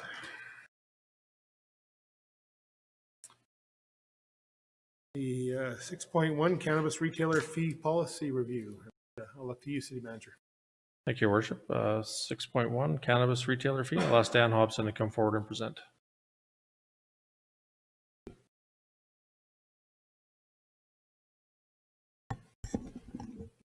Good afternoon again, Your Worship and Council. Good afternoon, Dan. Here today to present a few policy reviews, but first up is the Cannabis Retailer Fee Policy. Moving forward with administration's review of this policy, we have recommended some minor changes to the policy. And in summary, it's going into a new policy template, so it's going to look a little bit different than the current policy now. It's also we're recommending a name change and definition within the policy to align with the cannabis fee surcharge, which was amended in the business license bylaw. So we're just looking to align those two terms. And as well as probably the most substantial change that we're proposing in this policy is to remove the portion of support for community grants, in so much as that the current policy outlines a whole new process for creating a grant, so a call for applications, a review of that process. It's a whole separate grant application process. The city is looking to kind of streamline that and remove some red tape and align that with the FCSS tobacco reduction grant policy. Upon administration's review, we feel they align closely. The tobacco reduction grant policy focuses on tobacco but does address smoking. So one, I guess, asterisk to identify in here is that moving forward, we would likely need to amend the tobacco grant to include edibles if we wanted to go that route. That being said, no money goes towards that grant or this current grant structure unless council identifies it through the budgeting process. If there is money left over that's been utilized or that hasn't been utilized through public safety or RCMP. Hopefully that was clear as mud. Councillor Thorson. Thank you, Your Worship. Yeah, I think the last part of what you had mentioned was the remaining funds after capital and potential operating public safety initiatives. You know, the original design was kind of in mind that there's going to be new equipment and new processes, new training that has to happen for the RCMP. We would be having to purchase some level of capital, so we would make the fee an amount that, first things first, let's recoup our costs that this new kind of business venture would be essentially putting onto our system. The question would be is, do we know where we're at relative to that to have paid, at least for the capital items related to that? City clerk, maybe. And I get that it may all be revenue, but even if we just have a philosophy or flavor for where it's at relative to the fees we've collected. City clerk. At a very high level, I know the RCMP have had to purchase some equipment and get some, I believe they call them DROs, drug recognition officers trained. What I can do is I can speak with the inspector and get a more fulsome report on that and bring it to a future GPC for council. And what steps have been taken and what budget impacts result. Thank you. Yeah, so I think it's important just as we get to the next step, which would be for the potential community grant initiatives that come after that, is just knowing ballpark, is that something we're even looking at in the next 3 or 4 years or this year? I just have no concept of how much things actually cost that were needed to purchase relative to how much we've taken in terms of business license fees to pay for those. So it would just be good information to know whether or not we're anywhere close to being at a point where those community grant funds are available. City clerk. Yeah, just to make comment on the DRO training, that would be over a longer period of time it takes to train all the officers. So this would be a longer stretch to train those officers and the costs associated with it. Some would be borne by our contract, obviously, and some would be borne by ourselves. If I can, I'll just add through the information report that money from the fund has been utilized by the RCMP to create an educational kit. I know it's very well received across not only our local community, but regionally and provincially as well. It's quite an outstanding piece that they've created. Thank you, Dan. Councillor Whiting. Yeah, thank you, Your Worship. Right now, it says the funds go into reserve fund. Are they allocated out fully in a year, or do they sit there? If like how much is left over versus not, or is it? Yeah, I guess if it's in a reserve fund, how long does it sit there, or how long is the intent to allocate them every year fully? I'll let the CFO. Because if we're putting them towards the grant or the tobacco reduction stuff, does that mean that every year whatever is remaining goes towards taken from that reserve fully for the year and put towards that fund, or do we set stuff aside in the reserve in case there is future capital? Or yeah, as we earn the revenue, it's put into reserves for specific purposes, so it's not budgeted to be spent in the current year unless there's projects to be used against it. So to this point, I was just trying to look up to see what the balance is in there. Haven't found it yet, but I will get that to you today. But I believe it was, since I've been here, the only purchase that I've seen go through there is this drug kit. Oh, that's the city clerk. And it was insignificant. So I just Manager of Public Safety, Glenn has just sent me a note. He says, we've spent $400 to create a drug kit showing what edibles look like, approximately $2,500K earmarked for drug screening devices which have not yet been purchased. Okay, so there is future purchases to be done, capital-wise, and that's my only fear, or maybe not a fear, but just would need to be clarified that are we using, what are we allocating to outside, to the tobacco reduction or the FCSS funding, that sort of stuff, when we know we do have capital projects or capital investments in our RCMP. So you see where I'm going with this, I think. And I think that's something that council would decide annually if they wanted funds to go towards that tobacco grant or the community fund granting, based on expected expenditures or not. In speaking with Glenn on the research, is that is funds that are earmarked. As far as I understand, nothing's been approved yet for the RCMP to utilize from an equipment standpoint. So we're really just waiting for that process to go through. Yeah, I'd like to build on Dan's comment. I think that's one of the challenges that was identified when this first rolled out. What would the capital needs be? That was the discussion at this council table as well as around the country. And I believe yet the RCMP have not standardized on a device yet. As the city clerk alluded to, there's training that's been provided to members. We have members that are trained in recognition, but an actual screening device such as I believe it's the alert or whatever it's called for the breathalyzer in the vehicle, there's not an approved one yet. And that's one of the challenges that exists. City clerk? Just for council's clarity, the purchase of the screening devices and those items wouldn't come through council. Those would be purchased by the RCMP and billed through their RCMP contract. So it's much similar to when they purchase equipment. We don't see what the RCMP purchased, but we recap it through the contract. But that money would come from this fund potentially, city clerk?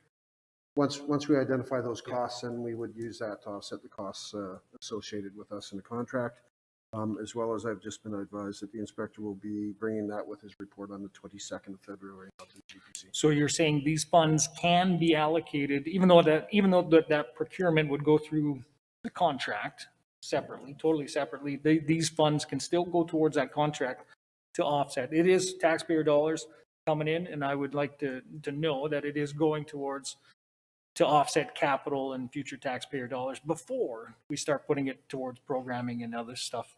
But absolutely, the procurement of the items would be identified in the RCMP contract and their invoicing.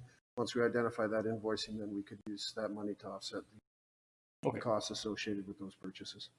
And you're correct, it is taxpayer dollars. It's a 90-10 split for the RCMP contract, and we would top up whatever required from those funds. Mm-hmm. And I guess my only, again, back to my kind of original comment, is that if we are taking these taxpayer dollars, putting them into reserve fund, if we're stating and putting in this policy that they can be used for that other, because you said that's the biggest change, right? Is that it would be used, the wording would be changed in order to allocate funds not used or extra funds towards the FCSS and that tobacco reduction stuff, correct? But to clarify, I guess the change is not so much in the wording of what the leftover funds would be used for. The change is that it's the vehicle of how those leftover funds would be delivered to the community. The current model is basically outlining its own grant structure, like a new grant. Right. Whereas this one, we're just piggybacking on an existing grant. So it's a lot easier. We can just, if council chooses to, we can fund that grant with these funds that are left over. And the process, the committee, everything's already in place, and their bylaws and policies are already in place internally for that organization committee to administer this versus us having to create our own review committee. Gotcha. Okay. Yep. And that's totally fine. And I was just wanting to clarify how or when or who says that some of those funds would be allocated elsewhere. But it sounds like council would be. You're correct. Council would do so. I believe city clerk has comment. So if you look at the policy in section 4.2 of the policy, it sets out the priority for the funds, and the priority is first to the offsetting operational police and public safety costs, capital expenditures or capital purchases for policing and public safety equipment, and then 4.3 is priority shall be given to section 4.2. Any remaining funds may be used towards community projects.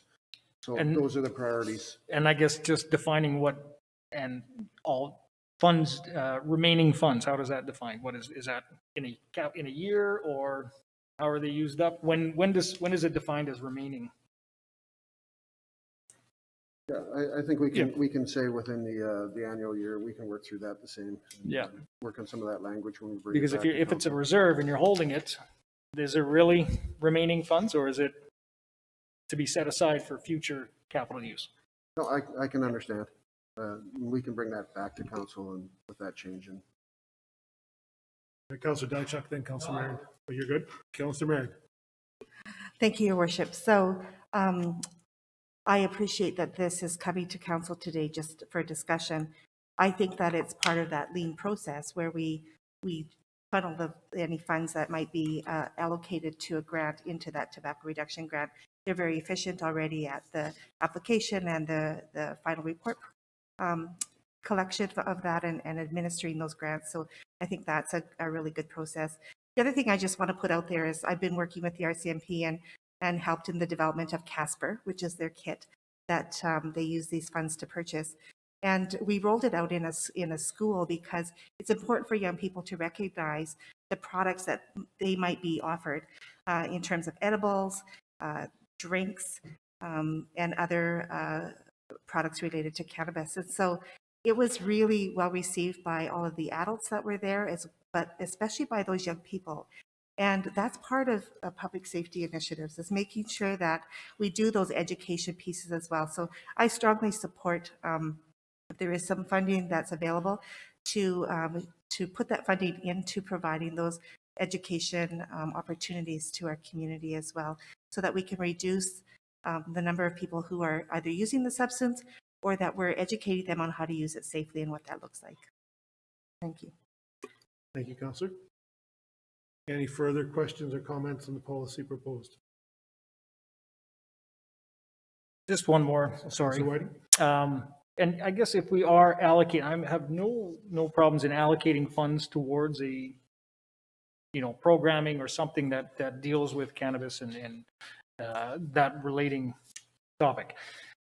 Do we need something in the policy that says we allocate X amount of percentage or something that comes in, or anything? Like, when do we, if it's a reserve, it sits there until it needs to be used technically. So if it's for programming, which there always is a need for, then should we be setting aside a percentage or something, I guess? Question to council. Yeah, or admin. I would suggest we default to FCSS, and Patrick, he has all the applications and probably best in tune with what's going on, and other agencies that are out there. We get a set amount, because unless the licenses increase, the surcharge isn't going to get any bigger, if I'm reading this right. So it's not like it's growing by leaps and bounds, and so I'm not sure we need to overthink it too much. I don't think the amount is that great to start with. So, but I think I would rely upon what those needs that are coming forward. And I mean, if there's a big project, then you park it for a year or 2 or 3 years. But I mean, I think we're relying upon some of those initial comments around support, offset the cost of the RCMP, and now we're looking at, okay, we want to do more of these educational projects. Casper is one. Are there others that we become aware of, and the agencies that do that work are probably best to decide it. I sure don't know what those programs are. Yeah, based on what I've heard, I think that would it be in the best interest of council to ask administration to bring this back after the RCMP inspector has given us his latest update on proposed equipment, because that's really what's, I think, when we went back to the beginning, was when and how much is it going to cost to put equipment in our patrol cars. And that's what the purpose of this was for, if I can recall, going back a couple of years, was council of the day. And I don't want to get bound up by saying how much are we paying out and how much, because that was the intention and purpose. And once that equipment's been acquired, hopefully then we can put it to better uses, such as FCSS and working through the programs. And I think that was the intention of this, Dan, correct me if I'm wrong, was to just get that streamlined in the paperwork as much as anything in our process as to how that money would get allocated, correct? The changes we're proposing today, exactly. Okay, but I think we want it, before we get too far down those changes, even though I believe they're in the right, I think we're right on target. We just need to identify how much longer and what we see from the RCMP and get that information and then bring it back. And council will have a better idea of what kind of commitments we're looking at, hopefully some dollar numbers, because I know that was the challenge. City Clerk? I've just been advised that it's approximately 12 to 15K generated a year. Sorry? Approximately 12 to 15,000 a year generated through this surcharge. And it's been in place 2 full years. Does that sound right, CFO? Do you know?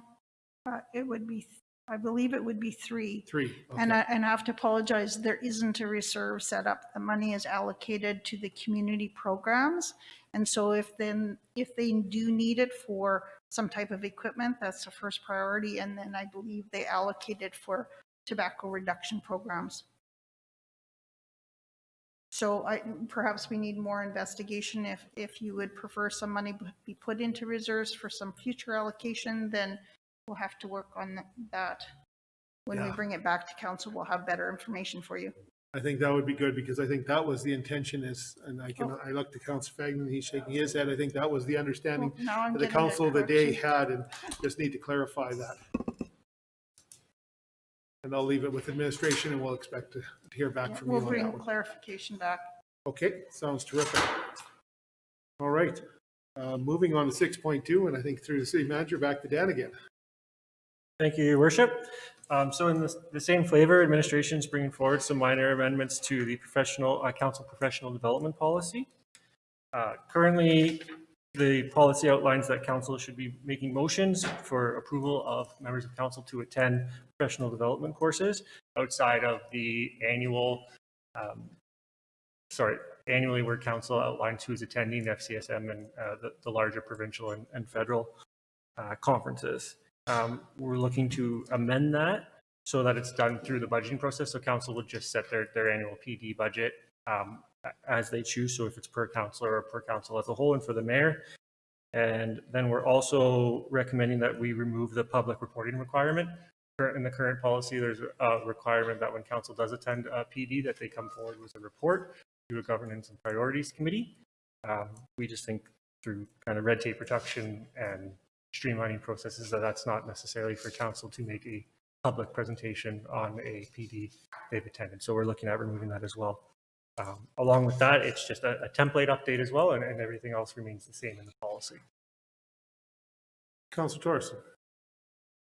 Thank you, Your Worship. Now, I want to preface this by saying that I trust all of council around the table, and that in practice we haven't really done the written reports. But I do think it's important for some type of oral report in some sense. And I don't know if you put it into policy or if it just becomes an expectation around the room. But the challenge is sometimes policies are, in place for the municipalities that do it wrong too. And I feel like we've done it right in the past. And I've been to, SUMA or municipalities of Saskatchewan or UMA or FCM. And I see the other councillors, and we make a plan to each go to different sessions and things like that, talk about them afterwards, and we've done it right, in my opinion. But I also, when attending FCM, saw municipalities that absolutely do it wrong. And I won't necessarily point out the specific ones, but they were out on like the spousal tours that you would normally pay for out of pocket on your own, but they were having their municipality pay for it, and they're just kind of seeing the sites rather than going to the conference itself. So I have difficulty with this in terms of putting our best foot forward and what the best mechanism is to do that. Because I do trust everyone around the table. I don't want to say that I don't. But a written report is something that in practice we haven't actually done. But demanding an oral report is another issue altogether. So I don't know what the right balance is. So to me, it's one of those unwritten expectations then, if that's what we're putting, that there's no requirement of a written report. But I would expect everyone to actually go to their sessions and come back and say, hey, I learned something really useful while I was there. So I don't know what that looks like, but overall, I agree with the principle of what we're doing with this policy change. I just, from my experience of going to FCM and seeing people do it the wrong way, I don't know what the right answer is. Any other questions, Councillor Dachek? Yeah, I just want to add to that, because I think when you develop a culture where there's a sense of entitlement, to be able to go because it's your privilege within that office. You tend to see people stray away from their primary purpose and role. So I'm not adverse to saying, even in responsibilities, that individual councillors and mayor who attend these council sessions or professional development should provide either an oral or written report. So take your choice. If you like to write, right away. If you want to do an oral report, we have an opportunity to share in council. But I think it's just an accountability piece. I think we spent a lot of time in the last 4 years talking about transparency.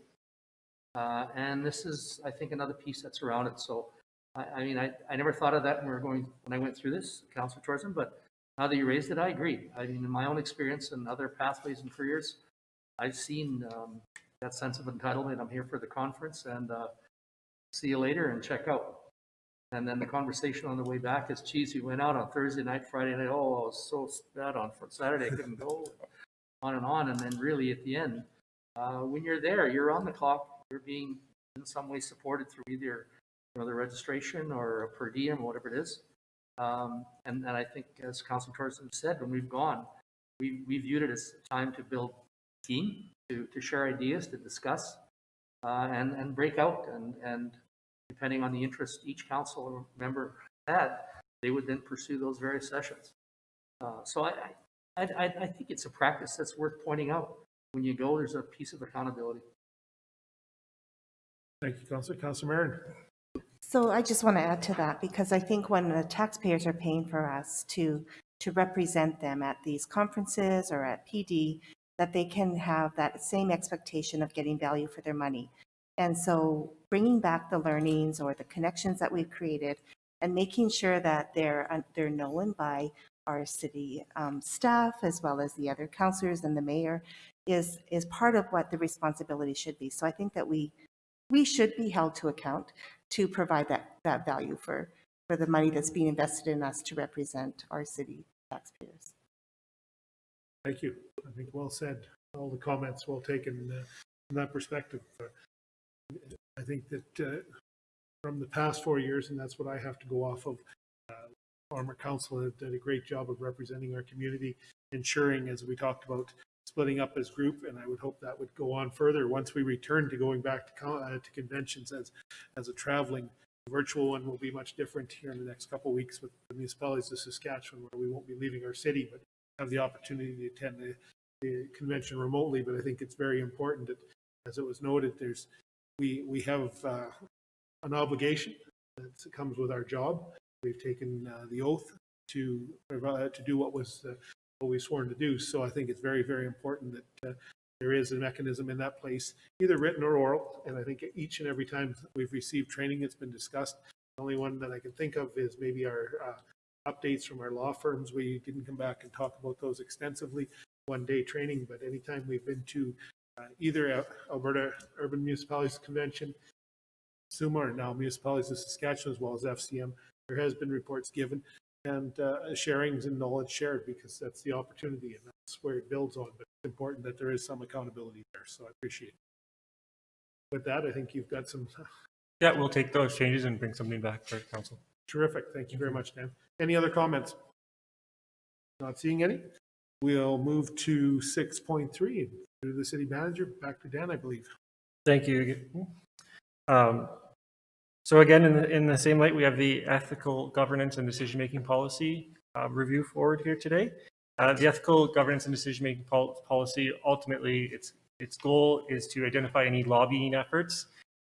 So if there's a gifts obtained or any lobbying efforts or dinners like that, they're to be reported to the Office of the City Clerk, and the Office of the City Clerk sees that quarterly they get reported online when there's some lobbying efforts to report. Largely around Christmas time is when the gifts come in. Otherwise, it's I'll be honest, it's pretty slow. Some changes that administration is proposing to this policy is, again, it's been brought forward in a new template. There's been a reorder of some of the clauses just so it's easier to comprehend and flows a bit better. As well, when a gift of over $150 is received by a member of administration or council, we've added that it can be raffled off within administration. Currently, all gifts over $150 are gone to FCSS, and they're either lotteried out to the community or utilized by them for community programming. administration brought in the raffling aspect. Other than that, there's been no changes to the policy. Thank you, Dan. Questions or comments?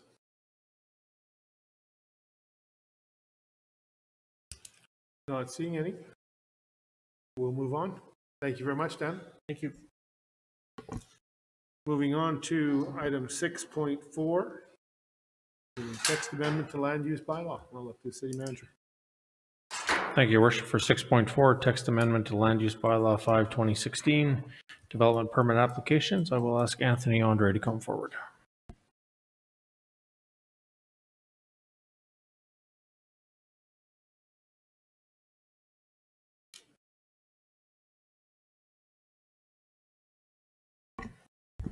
Good afternoon, Your Worship.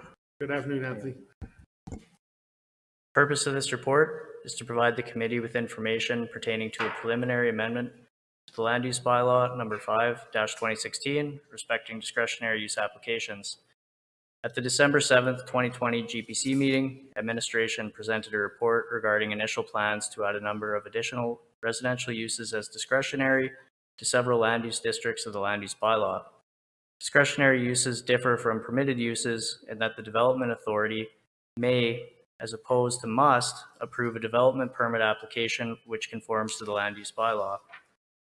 The committee provided questions about the review of discretionary use applications, especially with respect to the process and evaluation considerations used to render a decision. In response, administration was directed to review the permitting process for discretionary use applications and prepare an amendment to the land use bylaw that aligns with best practices of comparable municipalities. Municipalities in Saskatchewan include the processing procedures for discretionary use applications as required under the Planning and Development Act. Alberta municipalities operating under the Municipal Government Act, including the City of Lloydminster, are not required to do so. However, several of the comparable municipalities reviewed do. The practice of including procedures as well as the general evaluation considerations for reviewing discretionary use applications will provide clarity and transparency for council, administration, and the public. The preliminary list of general evaluation considerations include, but is not limited to, compliance with statutory plans, availability of more appropriate land, serviceability, impacts to health, convenience, and general welfare of people within the area, adequate screening and landscaping, proposed building massing and layout, and its integration with the neighborhood, anticipated traffic generation, pedestrian safety and convenience, etc.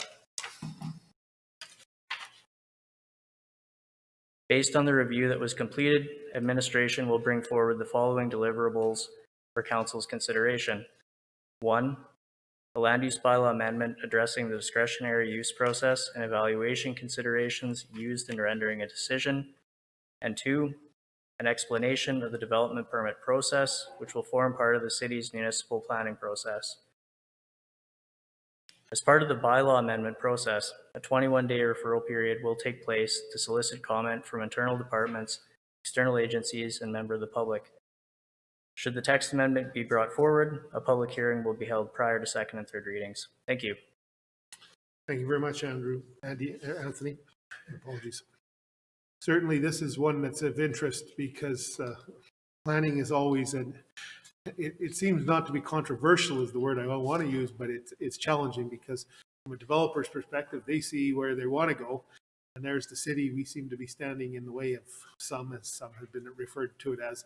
But at the end of the day, we want to just make sure that we're doing the best interest of both the developer and the community in the long term. And I think that's a challenge, that message we need to pass to our developers as well as to the public.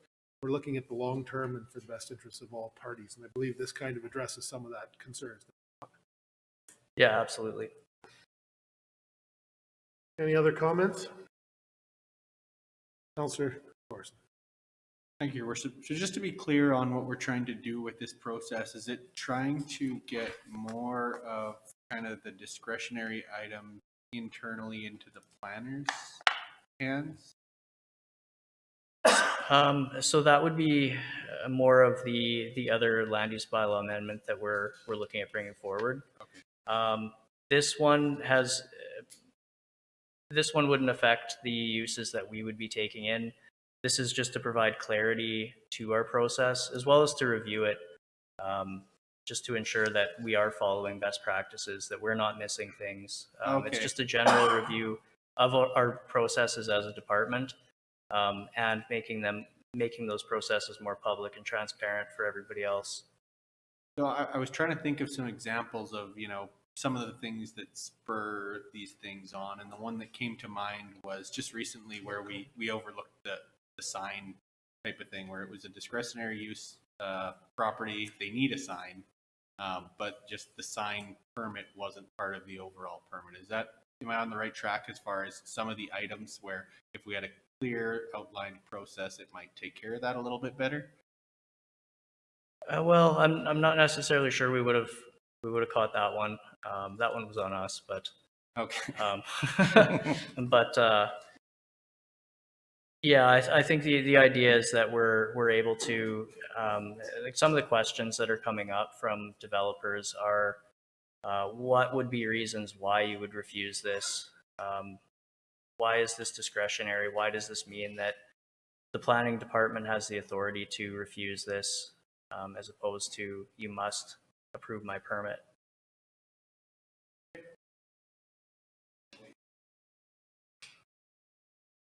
Any other discussion or questions from council? Not seeing any. Anthony, when do you plan to bring this forward then to council for? I would anticipate that we would have a bylaw ready to go or an amendment ready to go sometime in February. That would start the process. We'd have, you say, 3 readings over 2 meetings minimum, and very likely a public hearing may be required. Correct. Your worship. Councillor Whiting. Thank you. I'm taking it back kind of to, does this stem from that conversation we had regarding the changes to R1, R2, and the chart that we did have, that it was a little bit confusing at that time with 3 different levels of what is, what wants to be, and what other municipalities are doing with the asterisks in it? Is that the chart that we're kind of wanting to, we're going back to that, and this is just building on kind of that point and that discussion that we had then, which is kind of opening up discretionary use? Yeah, that was the report where we were receiving the same questions from council that we had been receiving from developers or members of the public. Again, just about what our process is, what the criteria is.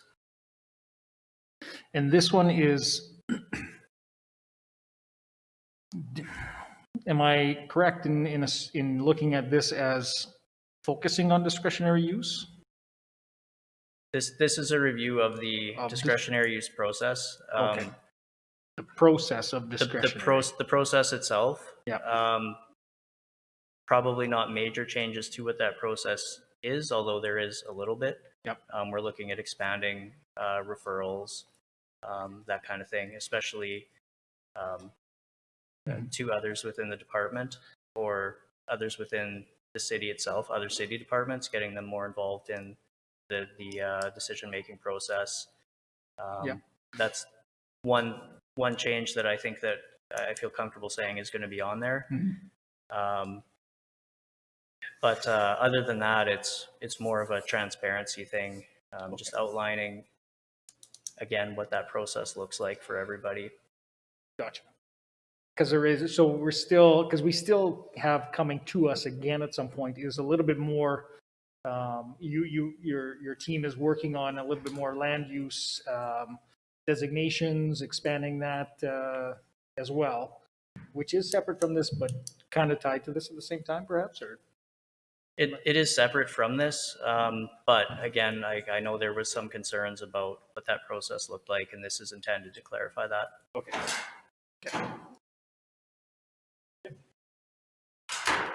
Any other questions or comments? Well, thank you, Anthony. We'll look forward to that coming forward and starting the process and having some more discussion, I'm sure. Looking to the city manager for 6.5, and I believe back through Anthony. The purpose of this report is to update the committee with information relating to 4 applications submitted by Community Development Services pertaining to the Parkview, or pertaining to the next phase of the Parkview development. The applications represent an amendment to the Parkview Estates Area Structure Plan, map amendments to the Municipal Development Plan, and Land Use Bylaw, as well as a subdivision application. Planning and Development is currently in the process of reviewing the applications and obtaining feedback from internal departments, external agencies, and adjacent landowners. These applications will need to be approved in concurrent order from the necessary approving authorities.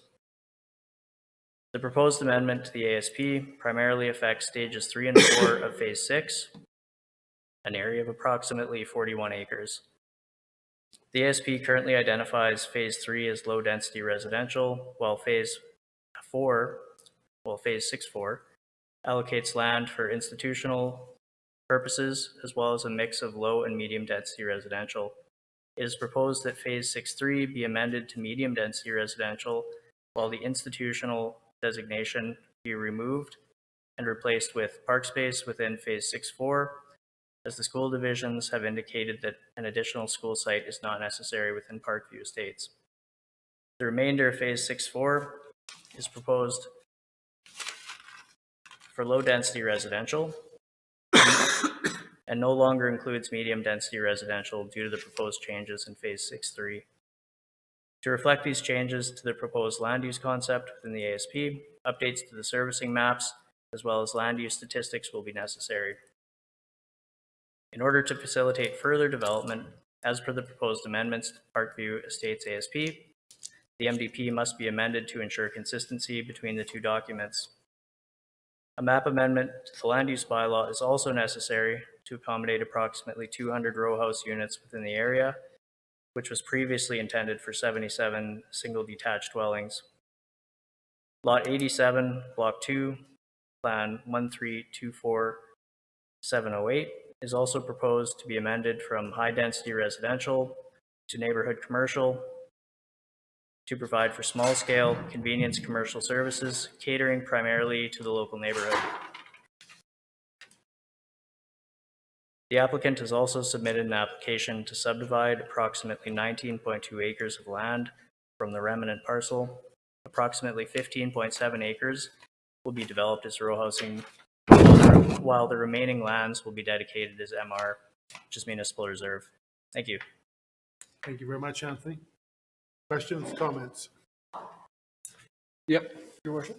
Sorry, Councillor White? Yes. What's the process to get this into the public to review it? And I have no problems with it. I think the nice thing about it is that it's contained. It shouldn't be, we're not, there's no development right there in that little piece that, across the road is the row houses of Parkview townhouses. It's not, I don't see any big challenges when it comes from single detached R1 to moving it to R3. So, I have no problems with that, but what is the process when it looks like is there open houses involved with this and when changing structure plans like this? We're not required to do an open house. However, I would say that we're getting into the size that we should consider one, particularly if we do receive a lot of public feedback from the referral period, which started on Friday. So if we do receive a lot, we can look at doing something like that.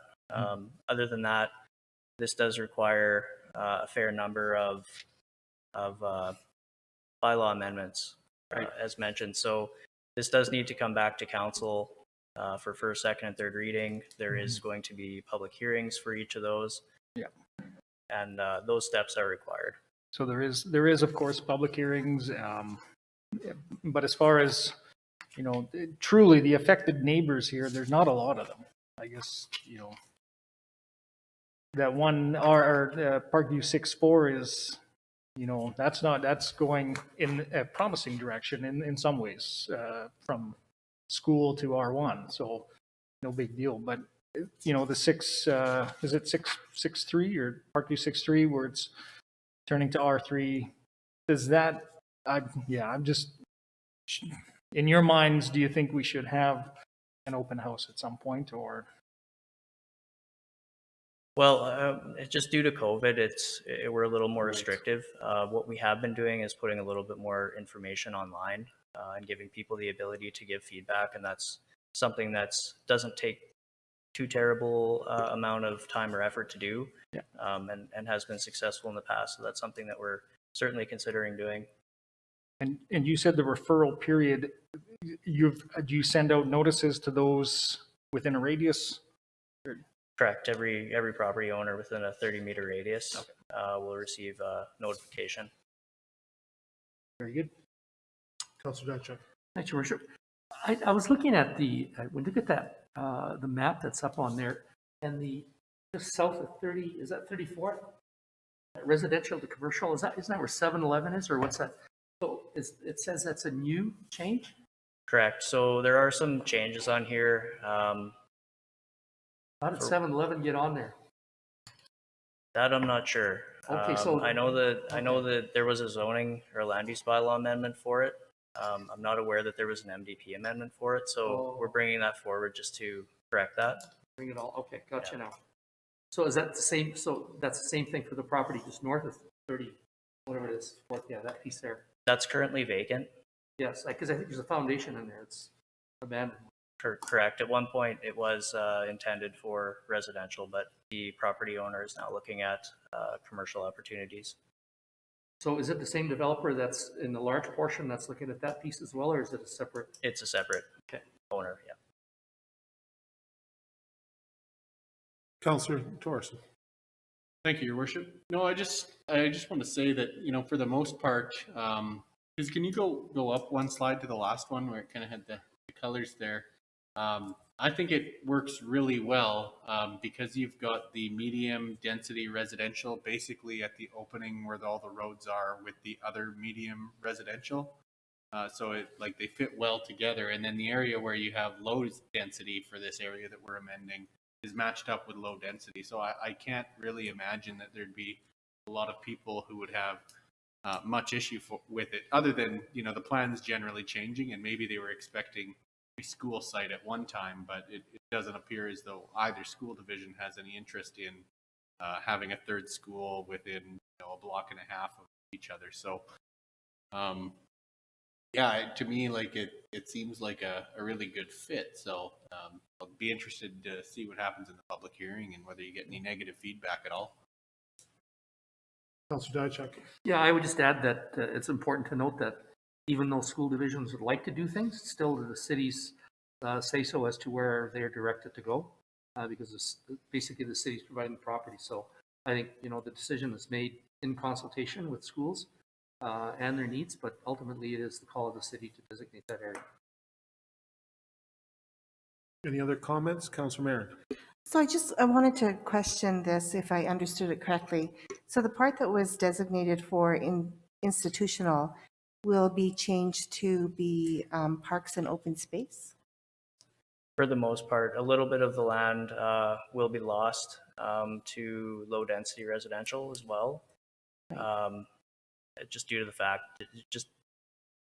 that the plan itself is changing a little bit, and so that those lands or those future residential lots got moved from elsewhere. Right. So that's where they ended up.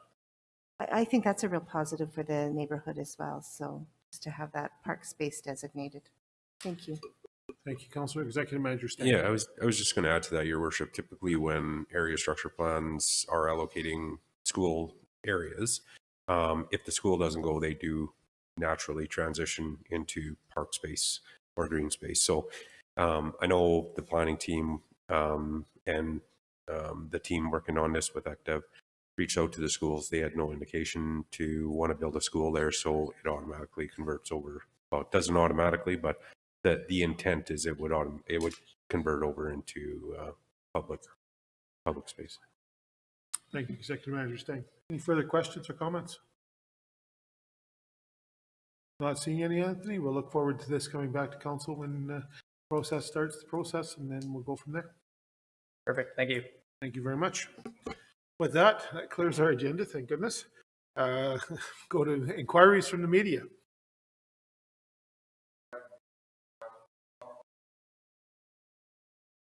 Thank you very much. I'll look for a motion to go into recess. Councillor Diachuk, seconded by Councillor Marin. All in favor?